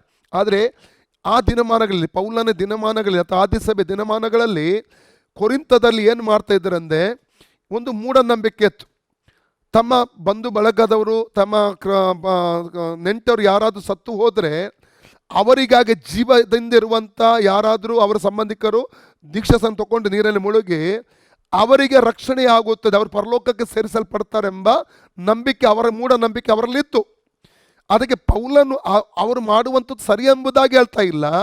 ಬದಲಿಗೆ ಆತನು ಯೇಸು ಕ್ರಿಸ್ತನ ಪುನರುತ್ಥಾನ ಮತ್ತು ಭಕ್ತರ ಒಂದು ಪುನರುತ್ಥಾನವನ್ನು ಆತನು ಸರಿ, ಇದು ನಮಗೆ ಪುನರುತ್ಥಾನ ಇದೆ, ಯೇಸು ಎದ್ದು ಬಂದಿದ್ದಾನೆ, ನಾವು ಎದ್ದು ಬರಲಿಕ್ಕೆ ಇದ್ದೇವೆ ಎಂಬಂತ ಯೇಸು ಕ್ರಿಸ್ತನ ಪುನರುತ್ಥಾನ ಆಧಾರವಾಗಿಟ್ಟುಕೊಂಡು ತನ್ನ ನಿರೀಕ್ಷೆಯಲ್ಲಿ ಹೇಳುವಂಥದ್ದಲ್ಲಿ. ಓಕೆ, ಮುಂದೆ ಓದಿ. ಸತ್ತವರಿಗೆ ಪುನರುತ್ಥಾನವಿಲ್ಲವಾದರೆ ಸತ್ತವರಿಗೋಸ್ಕರ ದೀಕ್ಷಾಸ್ನಾನ ಮಾಡಿಸಿಕೊಳ್ಳುವರು ಏನು ಮಾಡುವರು? ಸತ್ತವರು ಎದ್ದು ಬರುವುದೇ ಇಲ್ಲವೆಂಬುದು ನಿಜವಾಗಿದ್ದರೆ ಯಾಕೆ ಅವರಿಗೋಸ್ಕರ ದೀಕ್ಷಾಸ್ನಾನ ಮಾಡಿಸಿಕೊಳ್ಳುತ್ತಾರೆ? ನಾವು ಸಹ ಪ್ರತಿ ಗಳಿಗೆಯಲ್ಲಿಯೂ ಯಾಕೆ ಜೀವದ ಭಯದಿಂದಿದ್ದೇವೆ? ನೋಡಿ, ಪೌಲನ್ ಹೇಳ್ತಾನೆ, ಪುನರುತ್ಥಾನದ ಒಂದು ನಿರೀಕ್ಷೆ ನಮಗೆ ಇಲ್ಲದೆ ಹೋಗುತ್ತಿದ್ದಾರೆ, ಜೀವಭಯದಲ್ಲಿ ಯಾಕೆ ಜೀವಿಸಬೇಕು ನಾವು? ಎಷ್ಟು ಹಿಂಸೆ ಬಂತು ಪೌಲನಿಗೆ, ಎಷ್ಟು ಹೋರಾಟಗಳು ಬಂತು, ಎಷ್ಟೆಲ್ಲ ಸಹಿಸಿದ ಆತನು. ತನ್ನ ಎಲ್ಲವನ್ನು ಬಿಟ್ಟು ಬಂದು, ಇಷ್ಟು ದೊಡ್ಡ ಕೋಟ್ಯಾಧಿಪತಿ, ಬಿಲಿಯಾಧಿಪತಿ, ಅವನು ಎಷ್ಟು ಬಿಲಿಯಾಧಿಪತಿ, ಹಣ ಇತ್ತು, ಅಂತಸ್ತಿತ್ತು, ಪದವಿ ಇತ್ತು, ಎಲ್ಲ ಆತನಿಗೆ ಏನು ಕಡಿಮೆ ಇರಲಿಲ್ಲ ಪ್ರಿಯರೇ. ಎಲ್ಲವನ್ನು ಮತ್ತೆ ಫಿಲಿಪ್ಪಿ 3ನೇ ಅಧ್ಯಾಯಕ್ಕೆ ಆತನು ಬರುವಾಗ ಆತನು ಏನು ಹೇಳ್ತಾನೆ ನೋಡಿ. ಆತನು ನಾವು 5ನೇ ವಾಕ್ಯದಿಂದ 5ರಿಂದ ನಾವು 10 ಬೇಡ 5ರಿಂದ 9 ವಾಕ್ಯದವರೆಗೆ 5ರಿಂದ 9 ವಾಕ್ಯ ಮಾತ್ರ ಓದುವ. 5 to 9 ಫಿಲಿಪ್ಪಿ 3.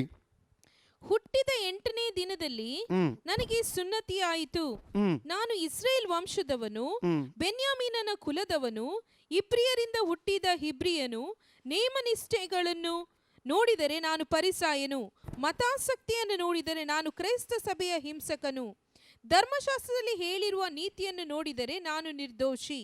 ಆದರೆ ನನಗೆ ಲಾಭವಾಗಿದ್ದಂಥವುಗಳನ್ನು ಕ್ರಿಸ್ತನ ನಿಮಿತ್ತ ನಷ್ಟವೇ. ಯಾರ ನಿಮಿತ್ತ? ಕ್ರಿಸ್ತನ ನಿಮಿತ್ತ ನಷ್ಟವೆಂದೆಣಿಸ್ತೇನೆ. ಇಷ್ಟೇ ಅಲ್ಲದೆ ನನ್ನ ಕರ್ತನಾದ ಯೇಸು ಕ್ರಿಸ್ತನನ್ನು ಅರಿಯುವುದೇ ಅತಿ ಶ್ರೇಷ್ಠವಾದದೆಂದು ತಿಳಿದು ನಾನು ಎಲ್ಲವನ್ನು ಈ ಲೋಕದಲ್ಲಿ ಪದವಿ, ಅಂತಸ್ತು, ಪ್ರಖ್ಯಾತಿ, ಪ್ರಸಿದ್ಧತೆ, ಸ್ಥಾನಮಾನ, ಹಣ ಎಲ್ಲವನ್ನು ಕಸ, ನಷ್ಟವೆಂದು ಆತನು ಎಣಿಸ್ತಾ ಇದ್ದಾನೆ. ಓದಿ. ಆತನ ನಿಮಿತ್ತ ನಾನು ಎಲ್ಲವನ್ನೂ ಕಳಕೊಂಡು ಅದನ್ನು ಕಸವೆಂದೆಣಿಸುತ್ತೇನೆ. ನಾವು ಮೊನ್ನೆ ದಿವಸ ನನಗೆ ಪ್ರಕಟಣೆ ಕುರಿತು ಹೇಳುವಾಗೆ ಬೊಕ್ಕಸ, ಪರಲೋಕ ರಾಜ್ಯ ಒಂದು ಬೊಕ್ಕಸಕ್ಕೆ ಅಥವಾ ಖಜಾನೆ ಅಥವಾ ಟ್ರೆಸರ್ ಅಂತ ಇಂಗ್ಲೀಷಲ್ಲಿ ನಾವು ಹೇಳ್ತೇವೆ, ನಿಧಿ ಎಂಬುದಾಗಿ ಕನ್ನಡದಲ್ಲಿ ಕೂಡ ಹೇಳ್ತೇವೆ. ನಾವು ಮ್ಯಾಥ್ಯೂ ಚಾಪ್ಟರ್ 13 44 ಮತ್ತು 45, 46 ಇನ್ನೊಂದು ಸಾಮ್ಯಲ್ಲಿ 2 ವಿಧವಾದ ಸಾಮ್ಯಲ್ಲಿ ನಾವು ನೋಡ್ತೇವೆ. ಬೊಕ್ಕಸ, ಖಜಾನೆ. ಮ್ಯಾಥ್ಯೂ 13:44 ಯೇಸು ಹೇಳಿದಾನೆ, ಬೊಕ್ಕಸ, ಊಣಿಡಲ್ಪಟ್ಟಂಥ ಬೊಕ್ಕಸ, ನಿಧಿ ಅಥವಾ ಖಜಾನೆ ಎಂಬುದಾಗಿ ಯೇಸು ಸ್ವಾಮಿಯಲ್ಲಿ ಹೇಳಿರುವಂಥದ್ದನ್ನು ಅಲ್ಲಿ ನಾವು ಕಾಣ್ತಾ ಇದ್ದೇವೆ ಪ್ರಿಯರೇ. ಇದು ಪೌಲನು ಈ ಬೊಕ್ಕಸ ಕಂಡುಕೊಂಡ, ಈ ನಿಧಿ ಕಂಡುಕೊಂಡ. ಈ ಲೋಕದ ಯಾವ ನಿಧಿಗಿಂತಲೂ, ಬೆಳ್ಳಿ ಬಂಗಾರ ಐಶ್ವರ್ಯ ಅಂತಸ್ತಿಗಿಂತಲೂ ಶ್ರೇಷ್ಠವಾದದ್ದು ಯೇಸು ಎಂಬಂಥ ನಿಧಿ, ನಿತ್ಯ ಜೀವಂತ ನಿಧಿ, ಹಲ್ಲೆಲೂಯಾ ಎಂಬುದಾಗಿ ತಿಳ್ಕೊಂಡು ಈತ ಈಗ ಹೇಳ್ತಾ ಇದ್ದಾನೆ, ಇವೆಲ್ಲ ಕಸ ನನಗೆ, ಇವೆಲ್ಲ ನನಗೆ ಬೇಡ, ಇವೆಲ್ಲ ಕಸ ಎಂಬುದಾಗಿ ಆತನು ಹೇಳುವಂಥದ್ದನ್ನು ಇಲ್ಲಿ ಕಾಣ್ತೇವೆ. ಅದಕ್ಕಾಗಿ 1 Corinthians 15ಗೆ ತಿರುಗಿ ಬರುವ ಅಲ್ಲಿ ಆತನು ಹೇಳುವಂಥದ್ದು ಏನೆಂದರೆ, ನಾನು ಇಷ್ಟೆಲ್ಲ ಕಷ್ಟ ಯಾಕೆ ಪಡ್ತಾ ಇದ್ದೇನೆ, ಇಷ್ಟೆಲ್ಲ ಬಾಧೆ ಯಾಕೆ ನಾನು ಅನುಭವಿಸ್ತಿದ್ದೇನೆ, ಅಲ್ಲಲ್ಲಿ ಸುಮ್ಮನೆ ವೇಸ್ಟ್ ಆಗುತ್ತದಲ್ಲ ಎಂಬುದಾಗಿ ಆತನು ಹೇಳುವಂಥದ್ದು. ನಾನು ಲಾಭ ಇಲ್ಲದೆ ಕಷ್ಟ ಅನುಭವಿಸ್ತಾ ಇಲ್ಲ, ಆತನು ಹೇಳುವಂಥದ್ದು ನನಗೂ ನಿರೀಕ್ಷೆ ಇದೆ. ಮುಂದೆ ಓದಿ ವಾಕ್ಯ ಕಂಟಿನ್ಯೂ. ನಾವು ಸಹ ಪ್ರತಿ ಗಳಿಗೆಯಲ್ಲಿ ಯಾಕೆ ಜೀವದ ಭಯದಿಂದ ಇದ್ದೇವೆ. ಅಲ್ಲಲ್ಲಿ ಅವನು ಏನು ಹೇಳ್ತಿದ್ದಾನೆ, ಜೀವದ ಭಯದಿಂದ ಜೀವಿಸ್ತಿದ್ದಾನೆ ಈ ಲೋಕದಲ್ಲಿ. ಕಾರಣ ಏನು? ಸ್ವಾರ್ಥ ಸೇವೆ ನಿಮಿತ್ತವಾಗಿ ಎಷ್ಟೋ ಹಿಂಸೆಗಳನ್ನು ಆತನು ಅನುಭವಿಸಿದ, ಎಷ್ಟೋ ಸಲ ಚಾಟಿ ಏಟುಗಳು ಆತನಿಗೆ ಬಿದ್ದವು. ಕೊಲ್ಲುವುದಕ್ಕೋಸ್ಕರವಾಗಿ 2 Corinthians chapter 11, 21 to 28 ವಾಕ್ಯ ಓದಿದ್ರೆ, 2 Corinthians 11, 21, 28 ಅಲ್ಲಿ ಆತನ ಅನುಭವ ಸಾಕ್ಷಿ ಆತನು ಹೇಳ್ತಾ ಇದ್ದಾನೆ. ಸಾವು ಮರಣದ ಎಷ್ಟೋ ರೀತಿಯಲ್ಲಿ ಕಳ್ಳರ ಭಯ, ಸಹೋದರರ ಭಯ, ಯಹೂದ್ಯರ ಭಯ ಮಾತ್ರವಲ್ಲದೆ ಅನೇಕ ವಿಧ ಭಯಗಳ ಕುರಿತಾಗಿ ಆತನು ಹೇಳ್ತಾ ಇದ್ದಾನೆ. ಸಾಯುವಂಥ ಎಷ್ಟೋ ಸಂಗತಿಗಳು ಆತನ. ಆದರೂ ಇದುವೆಲ್ಲ ಸಹಿಸ್ಲಿಕ್ಕೆ ಏನು ಕಾರಣ ಗೊತ್ತುಂಟ? ನಿತ್ಯ ಜೀವದ ನಿರೀಕ್ಷೆ, ಯೇಸು ಎಂಬಂಥ ಬೊಕ್ಕಸ, ಯೇಸು ಎಂಬಂಥ ನಿಧಿ, ಪರಲೋಕ ಎಂಬಂಥ ಆ ಬೊಕ್ಕಸ ಆತನಿಗೆ ಸಿಕ್ಕಿದೆ. ಅದಕ್ಕಾಗಿ ಇವೆಲ್ಲ ಸಹಿಸ್ಲಿಕ್ಕೆ ಸಿದ್ಧನಾದನು ಪ್ರಿಯರೇ. ಮುಂದೆ ಓದಿ. ಸಹೋದರರೇ, ನಮ್ಮ ಕರ್ತನಾದ ಕ್ರಿಸ್ತ ಯೇಸುವಿನಲ್ಲಿ ನಿಮ್ಮನ್ನು ಕುರಿತು ನನಗಿರುವ ಹೆಚ್ಚಳದ ಮೇಲೆ ಆಣೆ ಇಟ್ಟು ನಾನು ದಿನಾಲು ಸಾಯುತ್ತಲಿದ್ದೇನೆ. ದಿನಾಲು ಸಾಯುವಂತ ಅನುಭವ ನೋಡಿ ಪೌಲನಿಗೆ, ದಿನಾಲು ಸಾಯುತ್ತಲಿದ್ದೇನೆ. ಮುಂದೆ ಓದಿ. ನಾನು ಎಫೆಸದಲ್ಲಿ ಮೃಗಗಳೊಂದಿಗೆ ಯುದ್ಧ ಮಾಡಿದ್ದು ಕೇವಲ ಮಾನುಷಾಭಿಪ್ರಾಯದಿಂದಾದರೆ ನನಗೇನು ಪ್ರಯೋಜನ? ಸತ್ತವರು ಎದ್ದು ಬರಲಿಲ್ಲವಾದರೆ ತಿನ್ನೋಣ, ಕುಡಿಯೋಣ, ನಾಳೆ ಸಾಯುತ್ತೇವಲ್ಲ. ತಿನ್ನುವುದು, ಕುಡಿದು ಸಾಯುವುದು. ಸತ್ತವರು ನನ್ನ ನಿರೀಕ್ಷೆ ಇಲ್ಲದಿದ್ರೆ, ಸತ್ತವರು ಎದ್ದು ಬರುವಂತ ನಿರೀಕ್ಷೆ ಇಲ್ಲದಿದ್ರೆ ತಿನ್ನುವ, ಕುಡಿಯುವ, ಮತ್ತೆ ನಾಳೆ ಸಾಯ್ಲಿಕ್ಕಿದೆ. ಮೋಸ ಹೋಗಬೇಡ್ರಿ. ಆತನ ಏನ್ ಹೇಳ್ತಾನೆ? ಮೋಸ ಹೋಗಬೇಡ್ರಿ. ದುಸ್ಸಹವಾಸವು, ದುಷ್ಟರೊಂದಿಗಿರುವ ದುಸ್ಸಾಹಸವು ಸದಾಚಾರವನ್ನು ಕೆಡಿಸುತ್ತದೆ. ಓದಿ. ದುಸ್ಸಹವಾಸವು ಸದಾಚಾರವನ್ನು ಕೆಡಿಸುತ್ತದೆ. ಇಂಥ ಅಮಲಿನಿಂದ ಎಚ್ಚೆತ್ತು ಹಾ. ನೀತಿವಂತರಾಗಿರಿ. ನೀತಿವಂತರಾಗಿ. ನೋಡಿ, ಪೌಲನು ವಿವರವಾಗಿ ಸವಿವರವಾಗಿ ಅದು ಪುನರ್ಸಂದ ಕುರಿತಾಗಿರುವ ಒಂದು ಸತ್ಯ, ಒಂದು ನಿರೀಕ್ಷೆಯ ಕುರಿತಾಗಿರುವ ಒಂದು ಸತ್ಯವನ್ನು ಇಲ್ಲಿ ಬಿಡಿಸಿ ಆತನು ಹೇಳುವಂಥದ್ದನ್ನು ಅಲ್ಲಿ ಕಾಣಲಿಕ್ಕೆ ನಮಗೆ ಸಾಧ್ಯ. ಓಕೆ, 5ನೇ ಪುನರ್ಸಂದ ಕುರಿತಾಗಿ ನೋಡ 24:15 ಅಪೊಸ್ತಲಕೃತ್ಯ, ಆಕ್ಟ್ಸ್ ಆಫ್ ಅಪೊಸ್ತಲ್ಸ್ 24:15 ನೀತಿವಂತರ ಪುನರ್ಸ್ಥಾನ. ಇದನ್ನು ಅನೇಕ ಸಲ ಈ ವಾಕ್ಯನ ಓದಿದ್ದೇವೆ. ನೀತಿವಂತರ ಪುನರುತ್ಥಾನ ಅಪೊಸ್ತಲಕೃತ್ಯ 24:15. ಇದಲ್ಲದೆ ನೀತಿವಂತರಿಗೂ ಅನೀತಿವಂತರಿಗೂ ಪುನರ್ಸ್ಥಾನವಾಗುವುದೆಂದು ಇವರು ದೇವರಲ್ಲಿ ನಿರೀಕ್ಷೆ ಇಟ್ಟಿರುವ ಪ್ರಕಾರ ನೀತಿವಂತರ ಪುನರ್ಸ್ಥಾನ. 5ನೇದಾಗಿ ಇದಕ್ಕೆ ಪುನರ್ಸ್ಥಾನಕ್ಕೆ ಇರುವಂತ ಹೆಸರೇನಾಗಿದೆ? ನೀತಿವಂತರ ಪುನರ್ಸ್ಥಾನ ಎಂಬುದಾಗಿ ನಾವು ಅರಿತುಕೊಳ್ಳತಕ್ಕದ್ದು. ಓಕೆ, 6ನೇದಾಗಿ ಇದಕ್ಕಿರುವಂಥ ಇನ್ನೊಂದು ಹೆಸರನ್ನು ಕೂಡ ನಾವು ನೋಡ್ತೇವೆ. ಫಿಲಿಪ್ಪಿ ಪುಸ್ತಕದ 3ನೇ ಅಧ್ಯಾಯ 10 ಮತ್ತು 11ನೇ ವಾಕ್ಯದಲ್ಲಿ ಓದ್ತೇವೆ, ಕೆಲವರಿಗೆ ಆಗುವ ಪುನರುತ್ಥಾನ. ಆತನನ್ನು, ಆತನ ಪುನರ್ಸ್ಥಾನದಲ್ಲಿರುವ ಶಕ್ತಿಯನ್ನು, ಆತನ ಬಾಧೆಗಳಲ್ಲಿ ಪಾಲುಗಾರನಾಗಿರುವ ಪದವಿಯನ್ನು ತಿಳುಕೊಂಡು ಆತನ ಮರಣದ ವಿಷಯದಲ್ಲಿ ಆತನಿಗೆ ಸ್ವರೂಪನಾಗಬೇಕೆಂಬುದೇ ನನ್ನ ಕುತೂಹಲವಾಗಿದೆ. ಹೀಗಾದರೆ ಸತ್ತವರಲ್ಲಿ ಕೆಲವರಿಗೆ ಆಗುವ ಪುನರ್ಸ್ಥಾನವು ನನಗೆ ಒದಗಿ ಬಂದಿತು. 6ನೇದಾಗಿ ಇದಕ್ಕಿರುವ ಹೆಸರು ಸತ್ತವರಿಗೆ ಅಲ್ಲಿ ಕೆಲವರಿಗೆ ಆಗುವ ಒಂದು ಪುನರ್ಸ್ಥಾನ ಎಂಬುದಾಗಿ ಆತನ ಸ್ಪಷ್ಟವಾಗಿ ಇಲ್ಲಿ ಹೇಳುವಂಥದ್ದನ್ನು ಅಲ್ಲಿ ನಾವು ಕಾಣ್ತಾ ಇದ್ದೇವೆ ಪ್ರಿಯರೇ. ಓಕೆ, 7ನೇದಾಗಿ ಇದಕ್ಕೆ ಇನ್ನೊಂದು ಹೆಸರು ಕೊಡಲ್ಪಟ್ಟಿದೆ. ಹೆಬ್ರಿಯ ಪುಸ್ತಕ 11ನೇ ಅಧ್ಯಾಯದಲ್ಲಿ 24-26 ಬರುವ ಪ್ರತಿಫಲ. ಮೋಶೆ ದೇವಜನರಿಗೆ ಸೇರಿ ಕಷ್ಟ ಅನುಭವಿಸೋದಕ್ಕೆ ಸಿದ್ಧನಾದ ಕಾರಣ ಏನು? ಬರುವ ಪ್ರತಿಫಲದ ಮೇಲೆ ಕಣ್ಣಿಟ್ಟಿದಂತೆ. ಓದಿ. ಮೋಶೆಯು ದೊಡ್ಡವನಾದ ಮೇಲೆ ಫರೋಹನ ಕುಮಾರ್ತೆಯ ಮಗನೆನಿಸಿಕೊಳ್ಳುವುದು ಬೇಡವೆಂದದ್ದು ನಂಬಿಕೆಯಿಂದಲೇ. ಸ್ವಲ್ಪ ಕಾಲ ಪಾಪಭೋಗಗಳನ್ನು ಅನುಭವಿಸುವುದಕ್ಕಿಂತ ದೇವರ ಜನರೊಂದಿಗೆ ಕಷ್ಟವನ್ನು ಅನುಭವಿಸದೆ ಒಳ್ಳೆಯದೆಂದು ತೀರ್ಮಾನಿಸಿಕೊಂಡನು. ಐಗುಪ್ತ ದೇಶದ ಸರ್ವೈಶ್ವರ್ಯಕ್ಕಿಂತಲೂ ಕ್ರಿಸ್ತನ ನಿಮಿತ್ತವಾಗಿ ಉಂಟಾಗುವ ನಿಂದೆಯೇ ಶ್ರೇಷ್ಠ ಭಾಗ್ಯವೆಂದೆನಿಸಿಕೊಂಡನು. ಯಾಕಂದರೆ ಬರುವ ಪ್ರತಿಫಲದ ಮೇಲೆ ಕಣ್ಣಿಟ್ಟಿದ್ದ. ಹಲ್ಲೆಲೂಯಾ. ಆ ಪುನರುತ್ಥಾನದ ಮೇಲೆ ಆತನ ಕಣ್ಣಿತ್ತು ಪ್ರಿಯರೇ. ಅಲ್ಲಿ ಅದು ಆತನ ನಿರೀಕ್ಷೆ. ಅದಕ್ಕಾಗಿ ಕಷ್ಟವನ್ನು ಅನುಭವಿಸುವುದಕ್ಕಾಗಿ ದೇವ ಜನರಿಗೋಸ್ಕರವಾಗಿ ಆತನು ಸಿದ್ಧನಾದನೆಂಬುದಾಗಿ ಅಲ್ಲಿ ನೋಡ್ತೇವೆ. 8ನೇದಾಗಿ ಹಿಬ್ರಿಯ 11:35 ಶ್ರೇಷ್ಠ ಪುನರುತ್ಥಾನ ಎಂಬುದಾಗಿ ಇದಕ್ಕೆ ಹೆಸರು. ಸ್ತ್ರೀಯರು ಸತ್ತು ಹೋಗಿದ್ದ ತಮ್ಮವರನ್ನು ಪುನರುತ್ಥಾನದಿಂದ ತಿರುಗಿ ಹೊಂದಿದರು. ಕೆಲವರು ತಾವು ಯಾತನೆಯ ಯಂತ್ರಕ್ಕೆ ಕಟ್ಟಲ್ಪಟ್ಟಾಗ ಶ್ರೇಷ್ಠ ಪುನರುತ್ಥಾನವನ್ನು ಹೊಂದುವುದಕ್ಕೋಸ್ಕರ ಬಿಡುಗಡೆ ಬೇಡವೆಂದು ಹೇಳಿ ಮುರಿಸಿಕೊಂಡು ಸತ್ತರು. ಇಲ್ಲಿ ಶ್ರೇಷ್ಠ 9ನೇದಾಗಿ ಇಲ್ಲಿ 9-8 ಶ್ರೇಷ್ಠ ಪುನರುತ್ಥಾನ ಎಂಬುದಾಗಿ ಇಲ್ಲಿ ನಾವು ನೋಡ್ತೇವೆ. 9 ಶ್ರೇಷ್ಠ ಪುನರುತ್ಥಾನ ಎಂಬುದಾಗಿ ಇಲ್ಲಿ ನೋಡ್ತೇವೆ. ಓಕೆ, 9ನೇದಾಗಿ ಪ್ರಕಟಣೆ 20:5 ಮತ್ತು 6 ಪ್ರಥಮ ಪುನರುತ್ಥಾನ. ರೆವಲ್ಯೂಷನ್ ಚಾಪ್ಟರ್ 25:6 ಫಸ್ಟ್ ರೆಸರೆಕ್ಷನ್ ಅಥವಾ ಪ್ರಥಮ ಪುನರುತ್ಥಾನ ಎಂಬುದಾಗಿ ಇದಕ್ಕೆ ಹೇಳ್ತಾರೆ. ಮಿಕ್ಕ ಸತ್ತವರು ಆ 1000 ವರ್ಷ ತೀರುವ ತನಕ ಜೀವಿತರಾಗಿ ಏಳಲಿಲ್ಲ. ಇದೇ ಪ್ರಥಮ ಪುನರುತ್ಥಾನವು. ಪ್ರಥಮ ಪುನರುತ್ಥಾನದಲ್ಲಿ ಸೇರಿರುವವನು ಧನ್ಯನೂ ಪರಿಶುದ್ಧನೂ ಆಗಿದ್ದಾನೆ. ಇದರ 9ನೇ ಹೆಸರು ಪ್ರಥಮ ಪುನರುತ್ಥಾನ, ಫಸ್ಟ್ ರೆಸರೆಕ್ಷನ್ ಎಂಬುದಾಗಿ ಇದಕ್ಕೆ ಕರೀತಾರೆ. 10ನೇದಾಗಿ ಏಷಯ 26 19ನೇ ವಾಕ್ಯ, ಮಣ್ಣಿನಲ್ಲಿ ಪವಳಿಸಿದವರ ಪುನರುತ್ಥಾನ. ಮೃತರಾದ ನಿನ್ನ ಜನರು ಬದುಕುವರು, ನನ್ನವರ ಹೆಣಗಳು ಜೀವದಿಂದೇಳುವವು. ಮಣ್ಣಿನಲ್ಲಿ ಪವಳಿಸಿರುವವರೇ ಎಚ್ಚೆತ್ತು ಹರ್ಷಧ್ವನಿಗೈಯಿರಿ. ಯೆಹೋವನೇ, ನೀನು ಸುರಿಯುವ ಇಬ್ಬನಿಯು ಜ್ಯೋತಿರ್ಮಯವಾದದ್ದು, ಭೂಮಿಯು ಸತ್ತವರನ್ನು ಹೊರಪಡಿಸುವುದು. ಆಮೇನ್. ಮಣ್ಣಿನಲ್ಲಿ ಪವಳಿಸಿದವರ ಪುನರುತ್ಥಾನ ಎಂಬುದಾಗಿ ನೋಡ್ತೇವೆ. ಈಗ ನಾವು ಕೆಲವು ಸಂಗತಿ ಕಲಿತೇವೆ. 1ನೇದಾಗಿ ಯಾವಾಗ ಪುನರುತ್ಥಾನ ಎಂಬುದಾಗಿ ಕಲಿತೇವೆ. ನಂತರ ಪುನರುತ್ಥಾನ ಶರೀರದ ಪ್ರತ್ಯೇಕತೆ ನಾವು ನೋಡಿದೆವು. ಅದರ ನಂತರ ಪುನರುತ್ಥಾನ ಶರೀರದ ಹೆಸರುಗಳನ್ನು ನಾವು ನೋಡಿದೆವು. ಮತ್ತು ಅದರ ನಂತರ 4ನೇದಾಗಿ ಪುನರುತ್ಥಾನದ ಹೆಸರುಗಳನ್ನು ಕೂಡ ಈಗ ನಾವು ಕಲಿತೇವೆ ಪ್ರಿಯರೇ. ಈಗ ನಾವು ದುಷ್ಟರ ಪುನರುತ್ಥಾನದ ಕುರಿತಾಗಿ ನಾವು ಕಲಿತಲಿಕ್ಕೆ ನಾವು ಹೋಗ್ತೇವೆ ಪ್ರಿಯರೇ. ಯಾಕಂದರೆ ನಾವು ಕಲಿಯುತ್ತಿರುವಂಥ ಸಂಗತಿ ಆಕ್ಟ್ಸ್ ಚಾಪ್ಟರ್ 24:15 ಅಪೊಸ್ತಲಕೃತ್ಯ 24:15 ನೀತಿವಂತರ ಪುನರುತ್ಥಾನ, ಅನೀತಿವಂತರ ಪುನರುತ್ಥಾನ, ಅಥವಾ ಇನ್ನೊಂದು ರೀತಿ ಹೇಳ್ಬೋದು ಪ್ರಥಮ ಪುನರುತ್ಥಾನ ಅಥವಾ ಕಡೆಯ ಪುನರುತ್ಥಾನ ಎಂಬುದಾಗಿ ಹೇಳಬಹುದು. ಹಾಗಾದರೆ ನೀತಿವಂತರ ಪುನರುತ್ಥಾನದಲ್ಲಿ 5 ಗುಂಪುಗಳುಂಟು.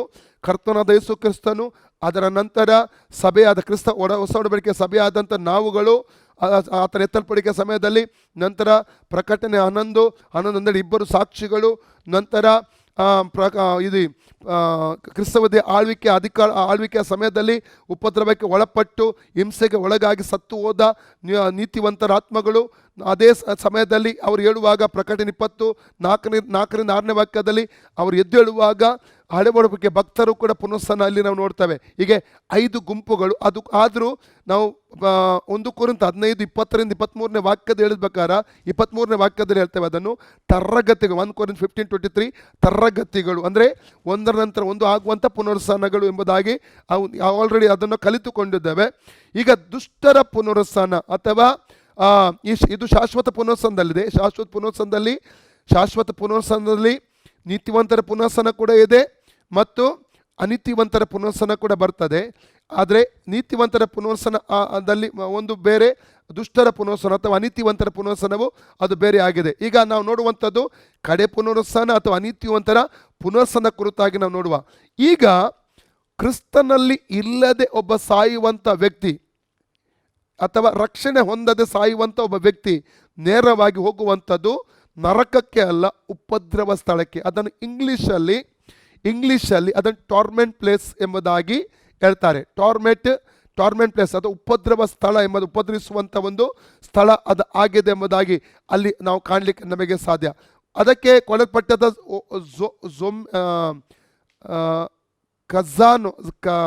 ಖಜಾನೋ ಅದಕ್ಕೆ ಆ ಪದ ನಾನು ಮರೆತು ಹೋದೆ. ಖಜಾನೋ ಎಂಬುದಾಗಿ ಹೇಳುವಂಥ ಒಂದು ಆ ಪದವನ್ನು ಗ್ರೀಕಲ್ಲಿ ಅದಕ್ಕೆ ಕೊಡಲಾಗಿದೆ. ಅಲ್ಲಲ್ಲಿ ಅಂದರೆ ಉಪದ್ರವಿಸುವಂಥ ಒಂದು ಸ್ಥಳ, ಉಪದ್ರವದ ಸ್ಥಳ. ಈಗ ಅಲ್ಲಿಗೆ ಹೋಗ್ತಾರೆ. ಅಲ್ಲಿ ಉಪದ್ರವದ ಬಗ್ಗೆ ನಾವು ನೋಡೋದಾದರೆ ಲೂಕ 16 22ರಿಂದ 24ನೇ ವಾಕ್ಯ ಓದುವ. 22-24. ಅವನ ಮನೆ ಬಾಗಿಲಲ್ಲಿ ಲಾಸರ್ನೆಂಬ ಒಬ್ಬ ಭಿಕ್ಷುಕಗಾರನು ಬಿದ್ದುಕೊಂಡಿದ್ದನು.